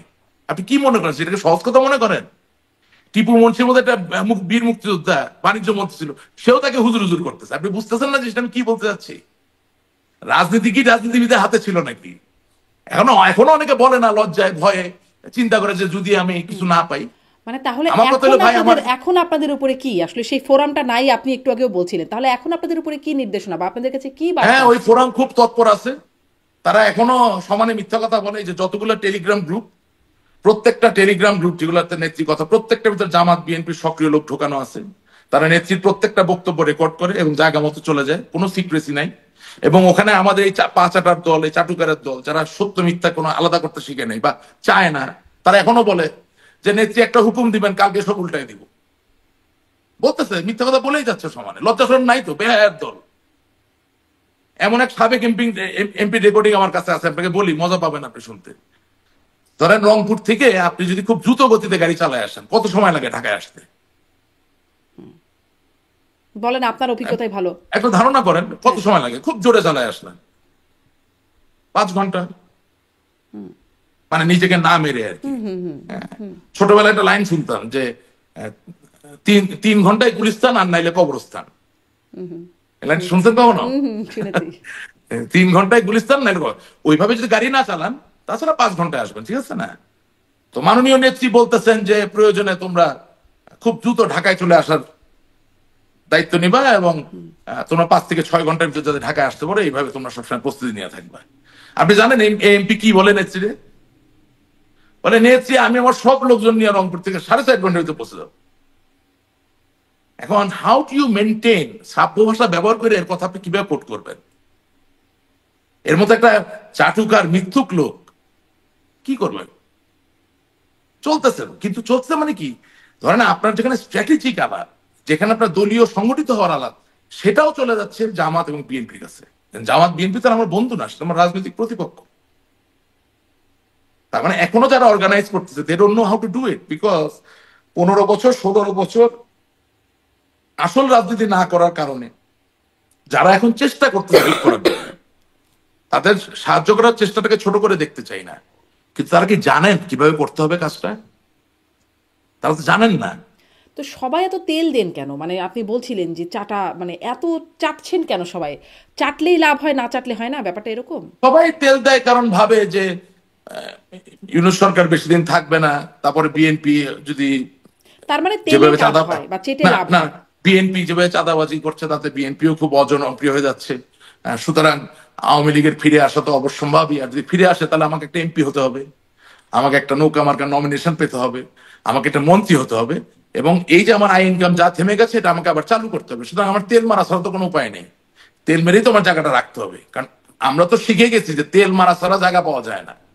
সুতরাং এর ব্যতিক্রম হবে কেন? আচ্ছা, তার মানে বাস্তবতাটা এরকমই আওয়ামী লীগে হয়ে দাঁড়িয়েছে যে তেল মারা ছাড়া জায়গা পাওয়া যায় না, বেশিরভাগ ক্ষেত্রে তাই। জি। আরেকটু আসি, যে সজীব অজয় জয়ের কথা বলছিলাম, তিনি ওই মানে অভ্যুত্থানের পরপরে তিনি বলেছিলেন যে মানে বিএনপির সাথে সংলাপ বা আলোচনা সমঝোতার একসাথে কাজ করতে একটা আগ্রহ প্রকাশ করেছিলেন। সেই রকম ব্যাপার অবশ্য আমরা পরবর্তীতে দলীয় সভানেত্রীর কাছ থেকে এরকম কিছু আমরা শুনি নাই। এরকম কি কোনো আলোচনা আছে? মানে এখন বিএনপিও ইউনূস সরকারের সমালোচনা করছে, আওয়ামী লীগও করছে, কোথাও কি সমঝোতা সংলাপ এরকম কি কোনো আভাস আছে? দেখেন, সজীব ওয়াজেদ জয় ভাই বঙ্গবন্ধুর দরিদ্র জননেত্রী শেখ হাসিনার সন্তান এবং আমার থেকে এমনি বয়োজ্যেষ্ঠ, বয়সে বড়। এই 3টা জায়গা থেকে তার একটা আলাদা সম্মানের জায়গা আমার জন্য আছে। কিন্তু আমি তো আওয়ামী লীগের কর্মী। এখন আওয়ামী লীগের সভাপতি কে? ওনার মা জননেত্রী শেখ হাসিনা। সুতরাং আপনি যখন ওনাকে কোট করে আমাকে কিছু জিজ্ঞাসা করেন, এটা উত্তর আমি দিব না, দিতে পারি না। কারণ আমার জন্য আওয়ামী লীগের সভানেত্রী তার সভাসদবৃন্দকে নিয়ে যে সিদ্ধান্ত নেবেন সেটাই তো আমাকে মানতে হবে, সেটাই আমাকে আমলে নিতে হবে। এর বাইরে কোনো ডিসকাশন আমি যেতে পারবো না। আমি আলিফ, এই জায়গাটা সহজ। তো আমার কথা হচ্ছে কি, যে আপনি যে কথাগুলো জিজ্ঞেস করতেছেন ওই উত্তর আমি কেন দিব? আমি কিভাবে দিব? আমি তো ওই ফোরামের কেউ না, আমি আওয়ামী লীগের একজন কর্মী। আপনি যদি প্রশ্ন করেন যেটা আওয়ামী লীগের মাধ্যমে আসছে কিনা, তাহলে আমি উত্তর দিব আসে নাই। সুতরাং I cannot make a comment on this. আর আপনি যদি বলেন যে তাহলে আপনি সাবেক তথ্যমন্ত্রী, না সাবেক না বর্তমান তথ্যমন্ত্রী নিয়ে কথা বললেন, বিকজ সে তো আওয়ামী লীগ দ্বারা এন্ডোর্সড, তার নমিনেশন পেপারটা সাইন করছেন শেখ হাসিনা। সে তথ্য প্রতিমন্ত্রী হয়েছে শেখ হাসিনার সয়ে। স্বরাষ্ট্রমন্ত্রী জনাব আসাদুজ্জামান খান কামাল, তিনি বীর মুক্তিযোদ্ধা ছিলেন, ছিলেন না, সারা জীবনই থাকবেন। বীর মুক্তিযোদ্ধা হয় না, পাস্টে, সরি, হ্যাঁ আমার কথায় ভুল হয়েছে, আমি ক্ষমা প্রার্থী। বীর মুক্তিযোদ্ধা আসাদুজ্জামান খান বাংলাদেশ আওয়ামী লীগ সমর্থিত সরকারের স্বরাষ্ট্রমন্ত্রী ছিলেন, সেটা শেখ হাসিনার সই আছে, সিদ্ধান্ত আছে। তো আমি তাদেরকে নিয়ে কথা বলতে পারি। I'm very objective. I know what I'm talking about. And I know what I'm asking for. জি, তার মানে আপনি বলছেন যে এরকম কোনো আলোচনা ফোরামে হয় নাই, মানে বিএনপির সাথে কোনো সমঝোতা বা সংলাপ এরকম কিছু হয় না। আপনি কি কোনো লক্ষণ দেখতেছেন? এটা কি সম্ভব? আচ্ছা আচ্ছা ভাই, আমি আপনার কথা, আমি আপনার একটা কথা জিজ্ঞেস করি, এটা কোন পাগলে এটা মনে করে? একটু আমি আপনার জিজ্ঞেস করি, বেগম খালেদা জিয়ার বাড়িটা মানে উৎখাত করে ভাঙা হয়েছে কোন সময়? আওয়ামী লীগ সরকারের সময়।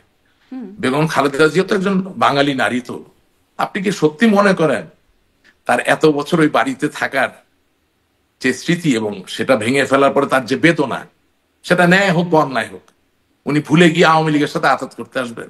বিএনপিতে কয়টা লোকের ঘাড়ে কয়টা মাথা আছে যে এই ইমোশন, এই সেন্টিমেন্টকে ছাপিয়ে দিয়ে তারা আওয়ামী লীগের সাথে মিলে আন্দোলন করবে? পাগল না ছাগল কি? আচ্ছা, গেল এক।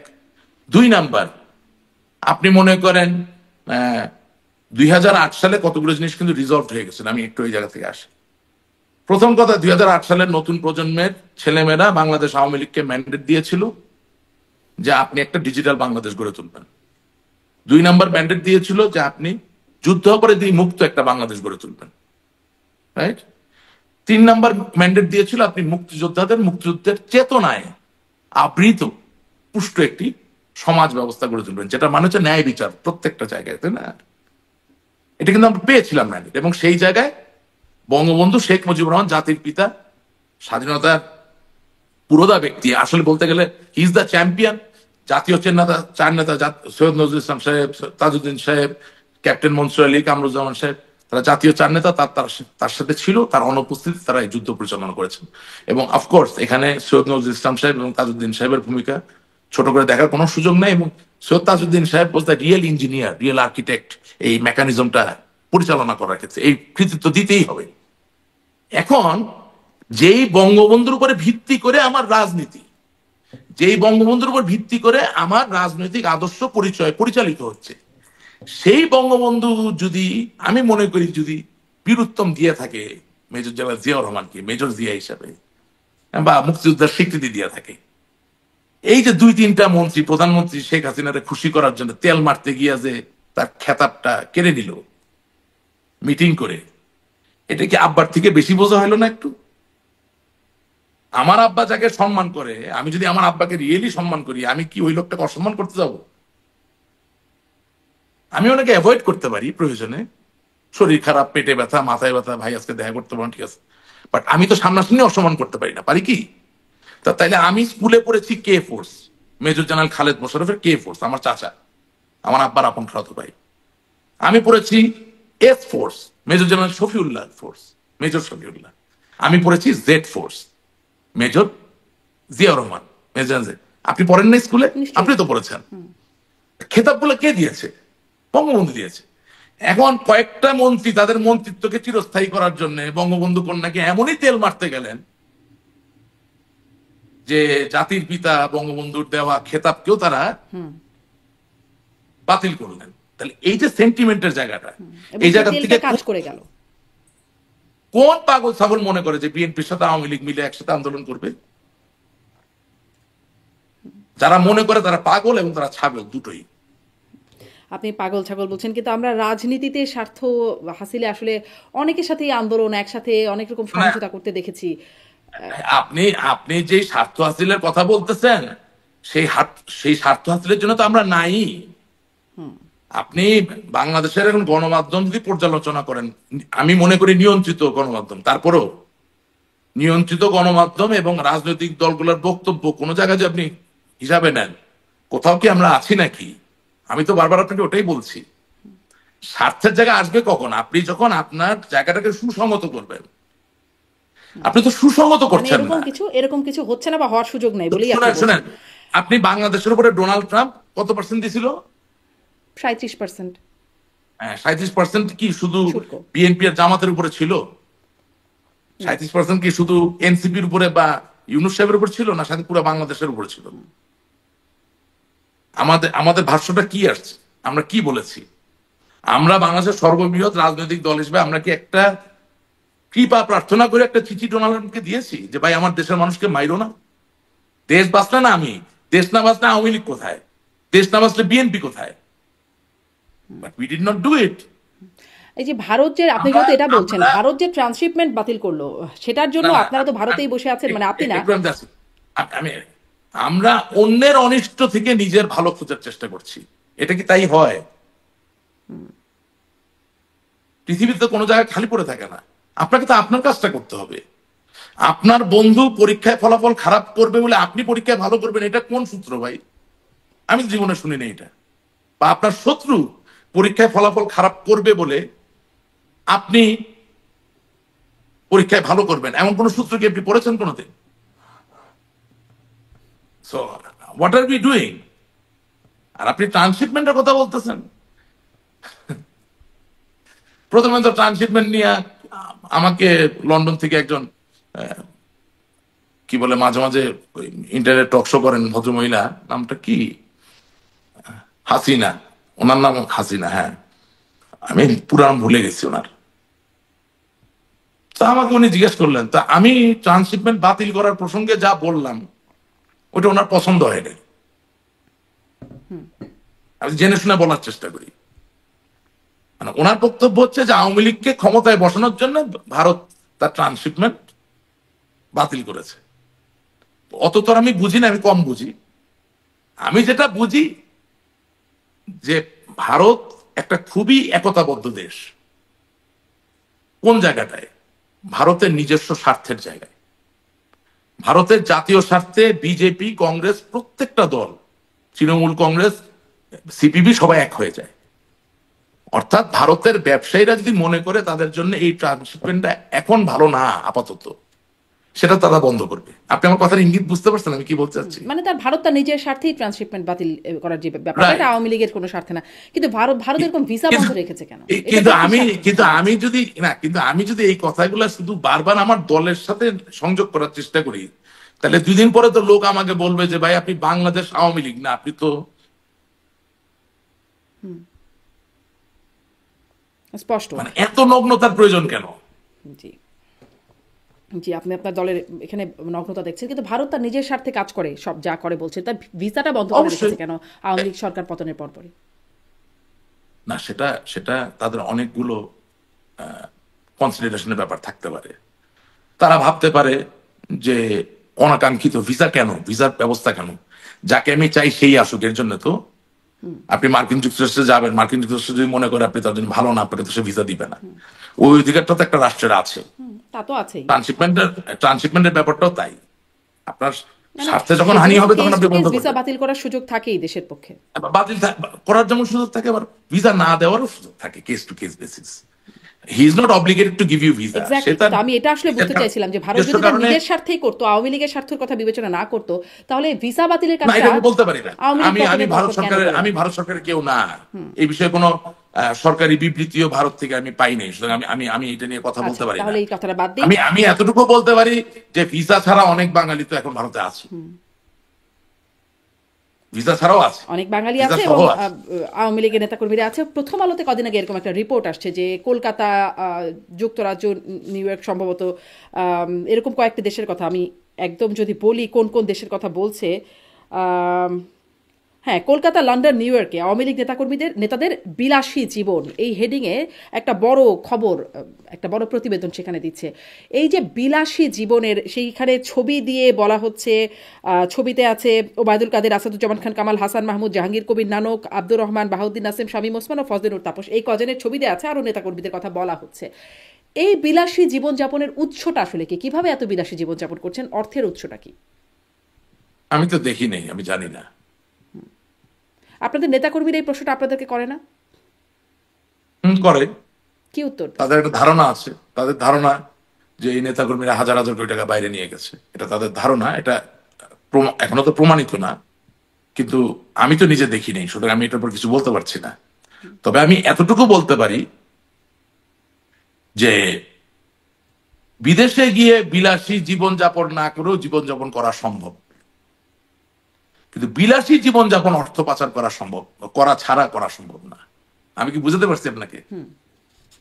মানে ধরেন আপনি কি বিলাসী জীবনযাপন করছেন নাকি খুব আমি সাধারণ? বলছি, যেমন দেন বাংলাদেশে এক সময় খুব নাম করা একটা ব্যান্ড ছিল, নাম হচ্ছে প্রমিথিউস।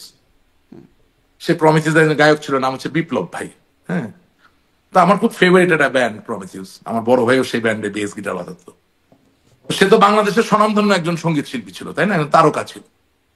তো সে যখন মার্কিন যুক্তরাষ্ট্রে গেলেও সে কিন্তু এখনো পত্রিকায় অকপটে ইন্টারভিউ দেয় যে ভাই আমি মার্কিন যুক্তরাষ্ট্রে ট্যাক্সি চালাই, আমার তো লজ্জার কিছু নাই। তা আপনি বিদেশে গিয়ে ট্যাক্সি চালিয়ে শিক্ষকতা করেও বিভিন্ন রকম ছোটখাটো ব্যবসা বাণিজ্য করেও জীবনযাপন করতে পারবেন। তবে যেই ধরনের বিলাসী জীবনযাপনের কথা বলছে আমি দেখি নাই, না দেখে বলছি, যদি বিলাসী বলতে যা বোঝায় আমরা শিখেছি সেটা কিন্তু, আর যাই হোক, ট্যাক্সি চালিয়ে বা শিক্ষকতা করে বা ছোটখাটো কনসালটেন্সি করে আপনি আসলে যাপন করতে পারবেন না। তো এই ধরনের অভিযোগ তো আছে, এটা তো এর আগে আপনি নিজেও আসলে বিদেশেই থাকেন, দেশে তো থাকছেন না। আপনি কি বিলাসী জীবনযাপন করছেন নাকি খুব সাধারণ জীবনযাপন? না, আমি বিলাসী জীবনযাপন করছি না। আমি আমার ভাই বোনের আমার তদারকিতে আছি, তারা খুবই সুপ্রতিষ্ঠিত এবং দে আর ডুইং রিয়েলি ওয়েল। আমি সৌভাগ্যবান। এখন অন্যদেরও হয়তো এরকম থাকতে পারে মেকানিজম, তারাও হয়তো, আর যাদের নাই তাদেরটা ব্যাপারটা অন্যরকম, অন্যভাবে বিশ্লেষণ করতে হবে। আচ্ছা, মানে আর আর আর আমার বিলাসের যে জায়গাটা, এটা এমন একটা প্রশ্ন করছেন যে বললে লোকে বলবে যে অহংকার করতেছে। মানে আমার বিদেশ বলে না, আমার জীবনের বিলাসিতার যে জায়গাটা, এটা তো আওয়ামী লীগের সরকারের ক্ষমতায় আসার সাথে কোনো সম্পর্ক নাই। আমি তো খুবই মানে নিশ্চিত, নিরাপদ, আরামদায়ক জীবনের অধিকারী ছিলাম, আল্লাহ তাআলার কাছে লাখো শুকরিয়া। সেটা তো আমার পারিবারিক আবহ বা ঐতিহ্যের কারণে। ধরেন মানে আমার দাদা তো অঙ্কে মাস্টার্স করছেন 1927 সালে। তো তখন তো মানুষ খাদ্যের সন্ধানে ছিলেন, লেখাপড়া করতেন না। তো অর্থনৈতিক ভাবে আমরা তো একটা জায়গায় ছিলাম, ধরেন। হ্যাঁ, তো ওইটা আরেক জিনিস। আপনি আমার সাথে অন্যটা তুলনা করলে আসলে এটা অন্যায় হবে, তুলনা করা যাচ্ছে না বলছেন। মানে আপনি সৌভাগ্যবান, আওয়ামী লীগের যারা পাচার করতে পেরেছেন তারাও বেশ সৌভাগ্যবান, বিলাসী ভাবেই কাটাচ্ছেন। তারা অবশ্যই, তারা আমার থেকে বেশি সৌভাগ্যবান। জি, স্পষ্ট। আপনারা অভিযোগ করেছেন, আপনি অভিযোগ করেছেন তারেক রহমানের বিরুদ্ধে তিনি দাগী আসামি, পলাতক আসামি, তিনি লন্ডনে বসে অভিজাত জীবনযাপন করছেন আর দেশে তার নেতাকর্মীদের সহিংসতার দিকে ঠেলে দিচ্ছেন। এখন আপনাদের দিকে এই অভিযোগটা, এটা আপনার কেমন? না, আমি অভিযোগ করি না। আমি কি অভিযোগ করেছি আমি জানি, আমি বলবো আমি কি অভিযোগ করেছি।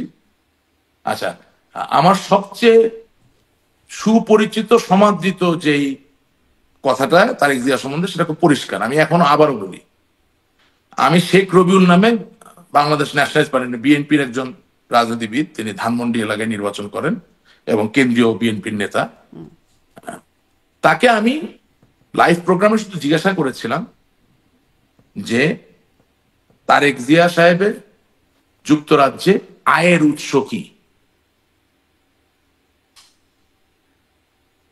আমি তাকে বলেছিলাম যে নতুন প্রজন্মের ছেলে মেয়েদের একটা দাবি, তারা জানতে চায় যে তাদের যে নেতা হবে বা তাদের যে হয়তো বা আগামী দিনে প্রধানমন্ত্রী হতে পারে, নাও হতে পারে, সেটা জানি না, বাট বড় নেতা হবেন বা দলের অধিকর্তা হবেন, তার বিদেশে আয়ের উৎস কি। এটা ছিল আমার প্রশ্ন।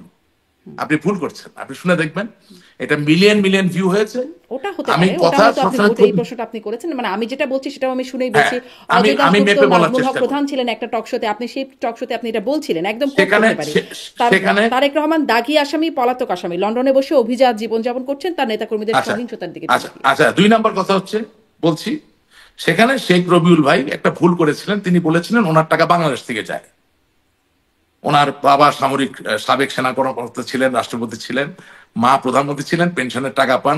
হ্যাঁ, তাই আমি বললাম যে না, বাংলাদেশ থেকে তো বাংলাদেশ ব্যাংকের অনুমতি ছাড়া টাকা পাঠানোটা হচ্ছে অর্থ পাচার। এটা তো উনি নিজে ভুল করে রাগের মাথায়, মানে উত্তেজনায় মানুষ ভুল করে না, হয়তোবা মানে উত্তেজনার বসে বলে ফেলছিলেন, এটা এক। আর 2 নাম্বার, হ্যাঁ, কিছুদিন আগ পর্যন্ত তারেক জিয়া সাহেবের নামে বহু মামলা ছিল, রায় প্রদান করা মামলা ছিল।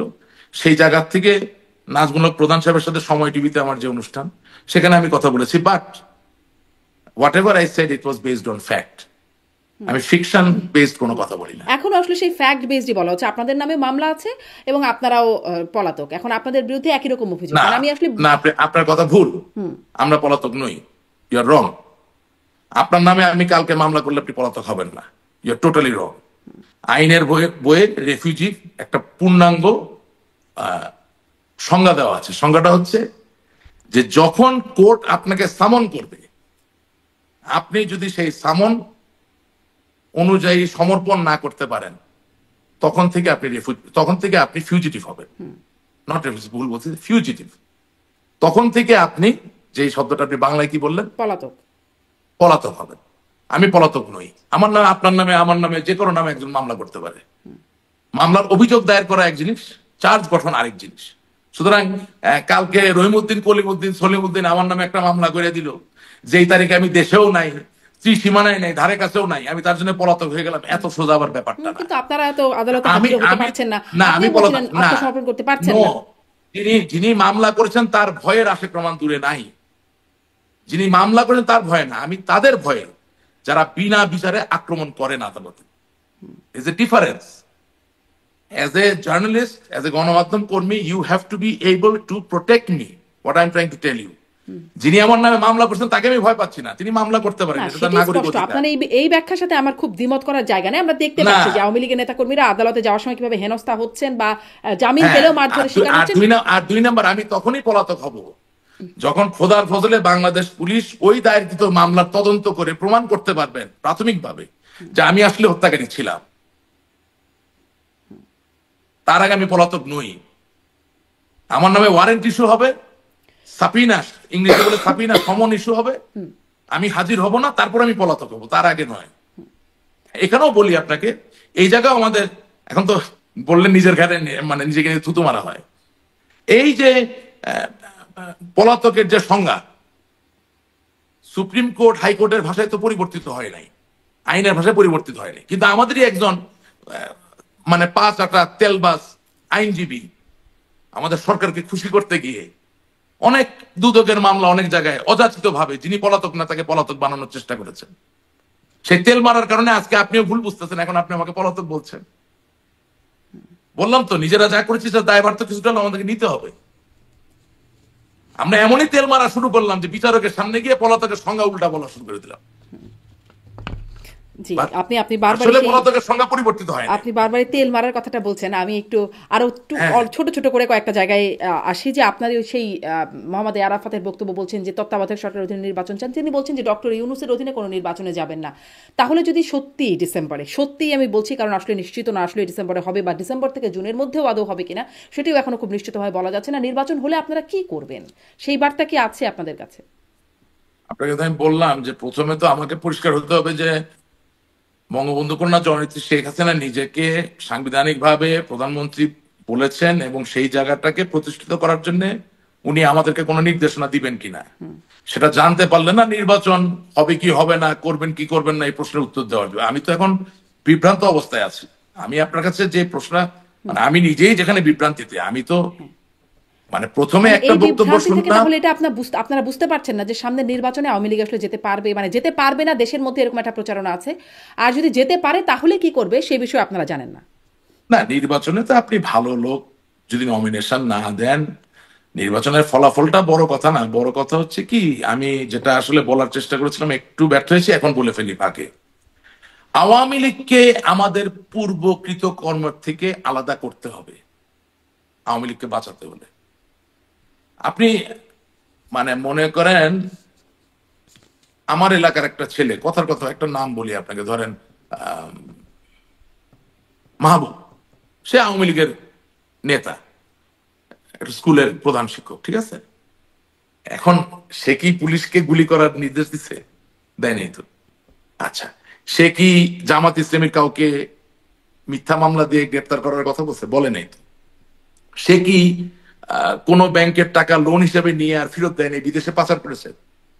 করে নাই তো। সে কি আইটি সেক্টরে কোনো ভুয়া টেন্ডারবাজি করে মানে টাকা পয়সা আয় করার চেষ্টা করেছে? করে নাই তো। এখন আল্লাহর ওয়াস্তে যদি এই ঘটনাগুলাকে আমি মাহবুব ভাইয়ের থেকে আলাদা না করি, তিনি তো আওয়ামী লীগ করেন, তিনি বঙ্গবন্ধুকে ভালোবাসেন, নৌকাকে ভালোবাসেন, আওয়ামী লীগকে ভালোবাসেন, জননেত্রী শেখ হাসিনা, তার প্রতি কি আমার ন্যায় করা হচ্ছে? আমাকে তাকে আলাদা করতে হবে। এবং আপনি এই 5ই আগস্টের পরে এই যে দীর্ঘ 8 মাস পার হয়ে গেল, আমাদের যত ন্যারেটিভ, আমরা সামাজিক যোগাযোগ মাধ্যমে যাই বলছি যাই করছি সবই তো ক্ষমতা কেন্দ্রিক। আমরা ইউনুসকে নিয়ে কথা বলছি, আমরা এই যে বিডার যে চেয়ারম্যান আশিক চৌধুরী, জনাব আশিক চৌধুরী, তাকে নিয়ে কথা বলছি। কিন্তু এই যে আওয়ামী লীগের সবচেয়ে বড় যে শক্তিটা, যে কেন আওয়ামী লীগ দেশ স্বাধীন করার যুদ্ধে উপনীত হলো, সেটা নিয়ে তো কোনো কথাই আমরা বলতেছি না 8 মাস ধরে। মানুষ তো ভুলে যাবে। মানে বঙ্গবন্ধু কেন বঙ্গবন্ধু, অথবা তাজউদ্দিন আহমেদ সাহেব বঙ্গবন্ধুর নির্দেশনাটাকে কিভাবে বাস্তব করলেন এবং বাংলাদেশ কিভাবে বেনিফিটেড হলো মানে এটা থেকে। বঙ্গবন্ধু কেন বঙ্গবন্ধু, এটা তো আপনারা 15 থেকে 17 বছর যাবত বলেছেন। 5ই আগস্ট না, কেন এটা হলো আমরা বলি সেই নো, কথাটা? ইউ আর রং। না না না, এটা খুবই অন্যায়। আপনাকে আমি এর আগে অনুষ্ঠানে বলেছি পরিষ্কারভাবে, এটা আমরা বলি নাই। এটা আবার রিপিট করছেন কেন? অবশ্যই আমরা বলি না। এটা বললে কি কেউ বঙ্গবন্ধুর মূর্তি ভাঙতে যায় নাকি? আমরা ঠিক মতো বলতে পারলে কি বঙ্গবন্ধুর মূর্তি পরীক্ষা পেশাব করতে পারে নাকি? কি বলেন আপনি? এটা অবশ্যই আমরা বলতে পারি। এত বলেও ঠিক মতো বলতে পারেন না। আমি মুখ দিয়ে হর হর করে বইলা গেলাম, এটা কি বলা হইলো নাকি? আমাকে তো বলতে হবে বলার মতো করে। There is a way of doing. শুনেন, আপনার ভিটামিন সি দরকার, তাই বলে আপনি কি ডেইলি 1 কেজি ভিটামিন সি খাইলে কি আপনার ডেফিসিয়েন্সি দূর হবে? There is a way to do it. That means you মানে have to ওভারডোজ eat, হয়ে গেছে। you have to drink properly so that যতটুকু ভিটামিন সি দরকার ওটা দিবেন, কাজে লাগবে।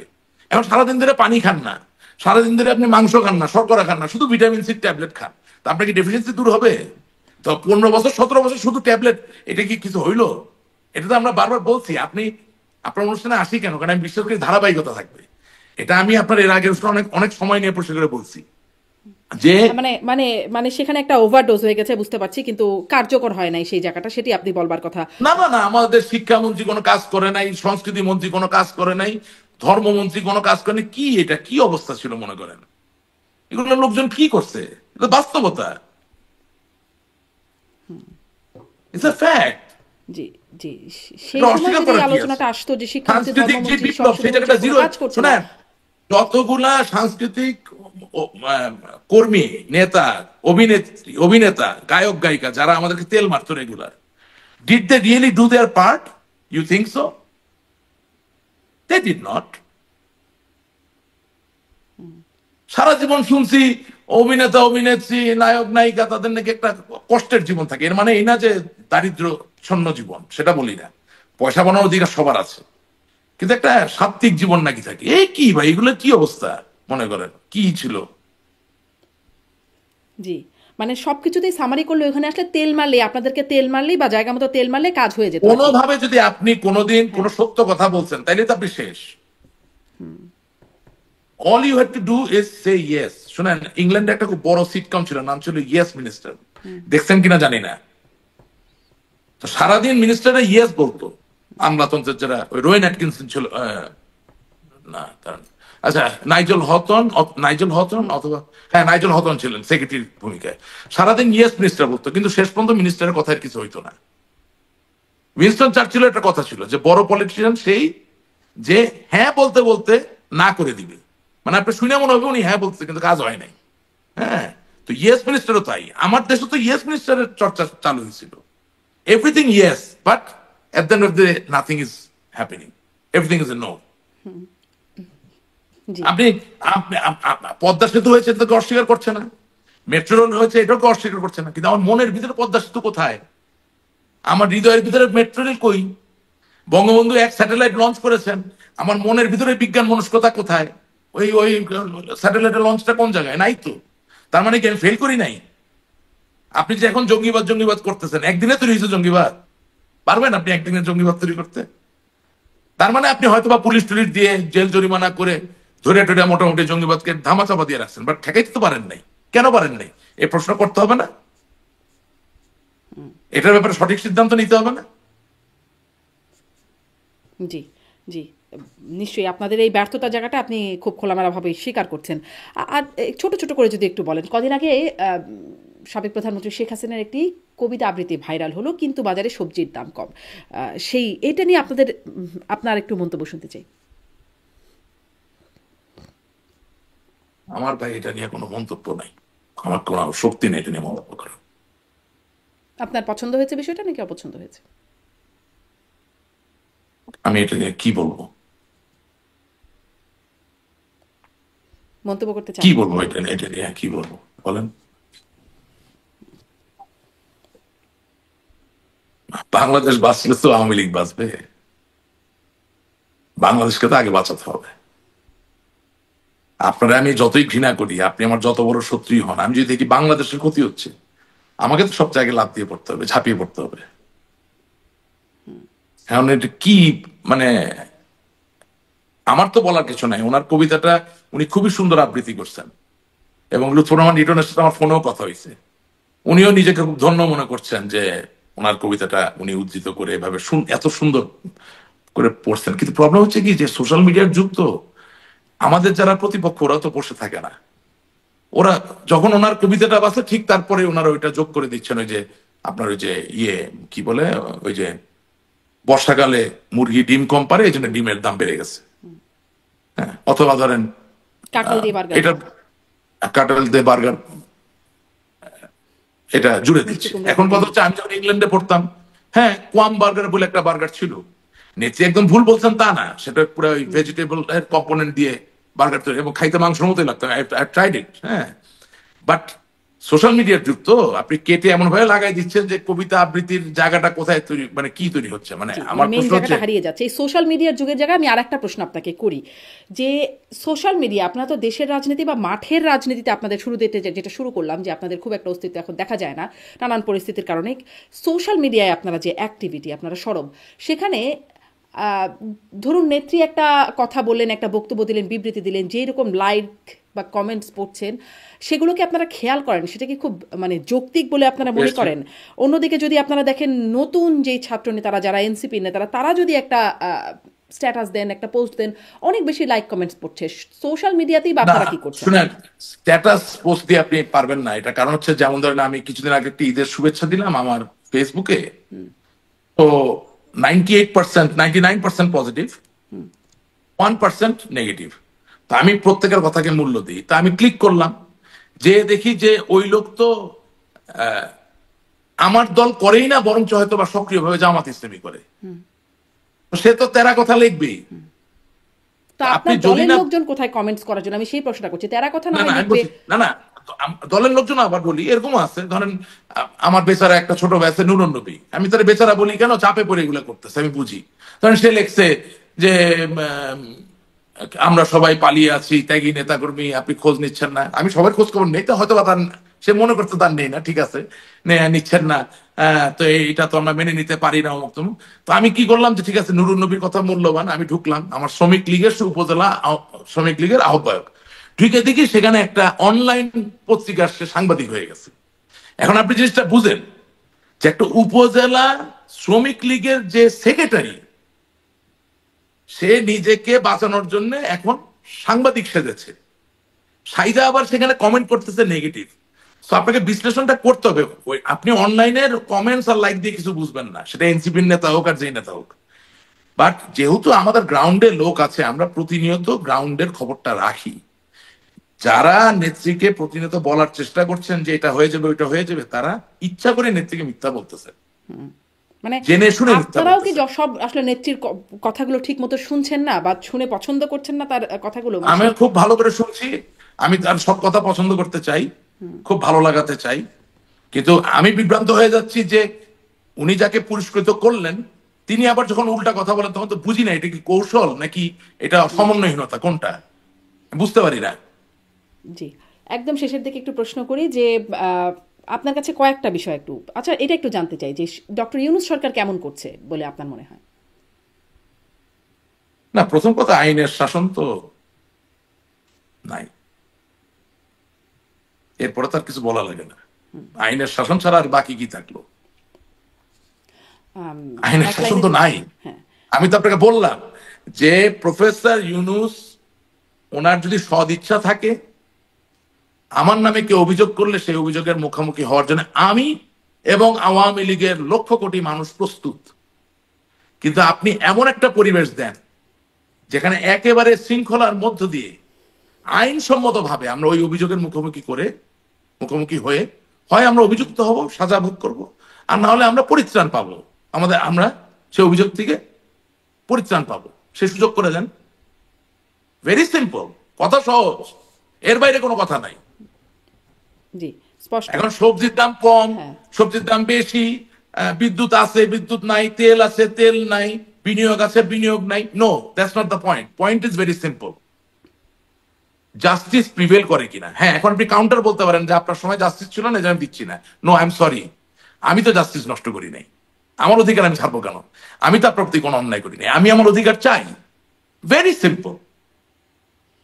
আমি কোনো সরকার যন্ত্রের অংশ না, সুতরাং আমার ব্যাপারে ওই অভিযোগ থাকতে পারে না। আমি আমার অধিকার কি চাচ্ছি, যে রহমত মিয়া অভিযোগ করেছেন, শিওর রহমত মিয়া ওইদিকে দাঁড়াবেন, আমি এদিকে দাঁড়াবো, আমাদের দুজনে আইনজীবী থাকবে, পুলিশের রিপোর্ট থাকবে, প্রমাণ হয়ে যাবে। কথা সহজ, এর বাইরে কোনো কথা নাই। আর আরেকটা কথা আপনার অনুষ্ঠান মাধ্যমে বলতে চাই,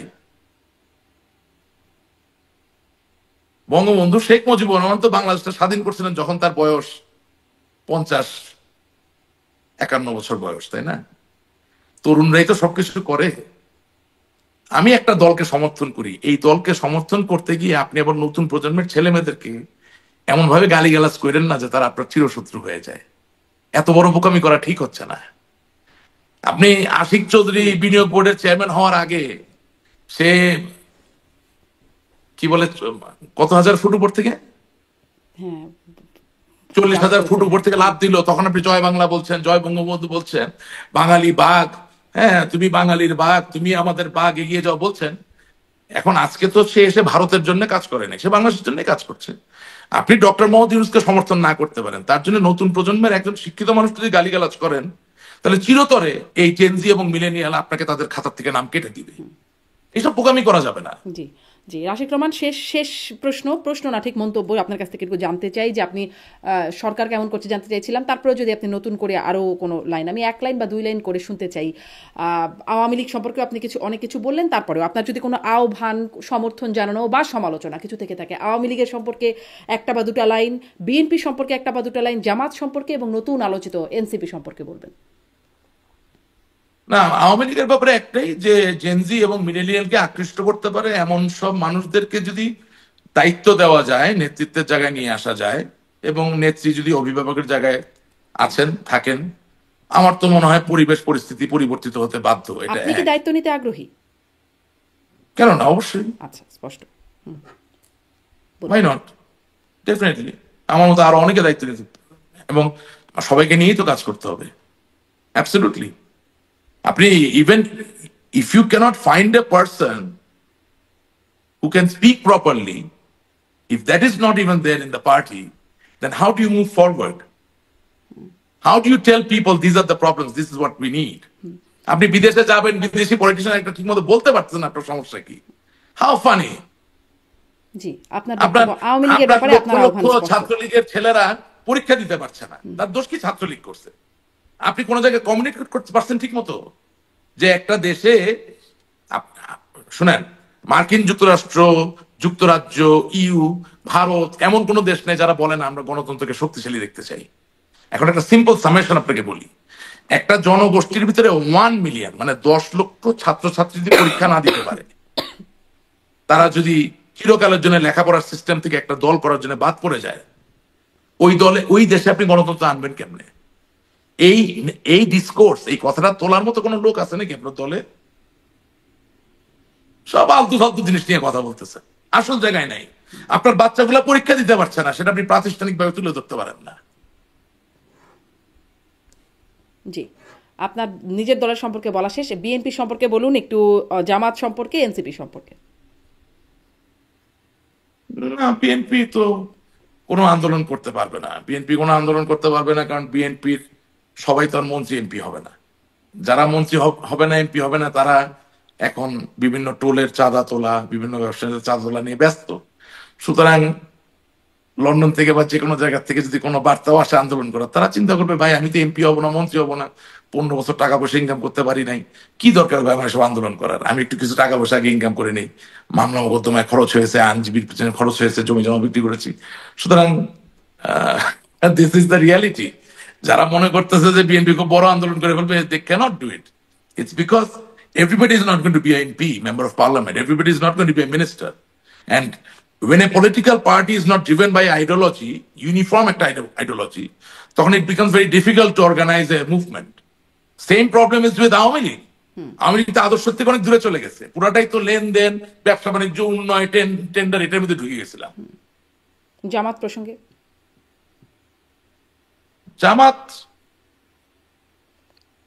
খুবই সুকৌশলে বাংলাদেশের স্বাধীনতার ইতিহাসটাকে বিলীন করে দেওয়ার চেষ্টা করছে, এবং আমাদের দায়িত্ব ছিল এটার বিরুদ্ধে প্রতিদীপ্ত ভাবে একটা প্রতিরোধ গড়ে তোলা, কিন্তু সেটা আমরা ইন্টারেস্টেড না। আমরা কি করতেছি আমি বুঝতেছি না। আপনার হয় কি, ইতিহাসের সকলকে কৃতিত্ব না দিলে ইতিহাস সংরক্ষণ করা যায় না। একটা বাড়ি 5 তলা, সে তো 1 তলার পরে হাওয়া দিয়ে 5 তলা হয় না, এটা তো একটা ফাউন্ডেশন থাকে, একটা পিলারের পরে পিলার, বিম, একটা স্ট্রাকচার দাঁড়ায়, তাই না? তো জামাতের যেটা করার সেটাই সে করছে। হ্যাঁ, সে তো স্বাধীনতার যুদ্ধের যে ইতিহাস সেটাকে তার বিলীন করতে হবে, তাছাড়া সে তার সুপিরিয়র জায়গাটা তৈরি করবে কিভাবে? কিন্তু আমরা কি আমাদের দায়িত্বটা পালন করতে পারছি কিনা? আর আপনাকে আবারও বলছি, আমি আওয়ামী লীগের সমালোচনা করছি না, আমি সত্য কথা বলছি। সত্য কথা বললে যদি সমালোচনা হয় তাহলে ঠিক আছে, আমি এই দোষে দায়ী। জি, সত্যটাই এত এই শাস্তি পারেন না। জি, রাশেক রহমান। এবং শেষ আলোচিত একটা দল এনসিপি, তাদের সম্পর্কে, নতুন দল। প্রথম কথা হচ্ছে, দেখেন, বিএনপি তো ক্যান্টনমেন্ট থেকে হয়েছে, তাহলে সংজ্ঞায় তো এটা কিংস পার্টি। আপনার পলিটিক্যাল সায়েন্সের সংজ্ঞায় দল, উপদল, কুচক্রী দল, হ্যাঁ, তাই না? এইভাবে অনেকগুলা ডিফারেন্সিয়েশন করা আছে। তো তাহলে কিংস পার্টি, বাংলাদেশের সর্বোৎকৃষ্ট হচ্ছে বড় কিংস পার্টির উদাহরণ হচ্ছে বিএনপি। সেটা এসেছে ক্যান্টনমেন্ট থেকে, কিন্তু বিভিন্ন নির্বাচন, গণতান্ত্রিক ধারাবাহিকতার মধ্যে দিয়ে এখন একটা গণতান্ত্রিক দল হয়ে গেছে। এখন এনসিপি তৈরি হয়েছে, এনসিপিও কিংস পার্টি, ঠিক আছে। এখন দলটা তৈরি হয়ে গেছে, এই বাস্তবতা তো আমি অস্বীকার করতে পারবো না। এবং এই দলের যারা নেতৃত্বে আছে তারা যেভাবে হোক আমাদেরকে তো বের করে দিয়েছে। এখন এই বাস্তবতা মেনে তো আমাকে রাজনীতি করে সামনে এগিয়ে আসতে হবে। জি, জি। তবে এনসিপির একটা জিনিস মনে রাখতে হবে, রাজনীতি একদিনের না, রাজনীতি দেশকে নিয়ে। সুতরাং বাংলাদেশের রাজনীতির জন্য আওয়ামী লীগ ব্যতীত রাজনীতি কখনোই ভালো কোনো ফলাফল আনবে না। আমি কাউকে বাদ দিয়ে রাজনীতি করার কথা বিশ্বাস করি না। এবং যেহেতু এনসিপি এরকম একটা জায়গায় আছে, তাদের দীর্ঘস্থায়ী, দীর্ঘমেয়াদী চিন্তা ভাবনার জন্য মনে রাখা উচিত যে যদি সত্যি তারা গণতন্ত্র চায়, শব্দটা হচ্ছে যদি সত্যি তারা গণতন্ত্র চায়, তাহলে নির্বাহী ক্ষেত্রে দোষে দুষ্টু লোকদেরকে সাজা দিতে গিয়ে একেবারেই রাজনৈতিক চৈতন্য ভরপুর রাজনীতি মনা মানুষদেরকে বাদ দিয়ে রাজনীতি করার চিন্তা করাটা খুব একটা ভালো ফলাফল দেশের জন্য দিবে না। অনেক ধন্যবাদ, অনেক ধন্যবাদ রাশেক রহমান। আমার মনে হয় আমি যে চাইছিলাম যে আপনি প্রত্যেকটা দল সম্পর্কে কিছু মন্তব্য করেন, সেই মন্তব্যটা আমি নিতে পেরেছি। অনেক ধন্যবাদ আপনাকে, অনেকটা সময় আপনার সাথে কথা বললাম। অনেক ধন্যবাদ যুক্ত হবার জন্য। দর্শকদেরও অনেক অনেক ধন্যবাদ এতক্ষণ সাথে থাকবার জন্য। আপনারা সাবস্ক্রাইব করুন। আমার একটা অনুরোধ, আপনি অনুষ্ঠানের কথাগুলো কোথাও কাটবেন না, তাহলে মানুষ আমাকে কখনোই রাশেক রহমান, এটা আমি আপনার সাথে এবং দর্শকদেরকেও বলে রাখি, আমার অনুষ্ঠানের কোনো অংশই কাটাকাটি পড়ে না আর কি, একদমই আনএডিটেডই ভার্সন থাকে। এই হচ্ছে ব্যাপার। অনেক ধন্যবাদ রাশেক রহমান, অনেক ধন্যবাদ দর্শক সবাইকে। Thank you. ধন্যবাদ।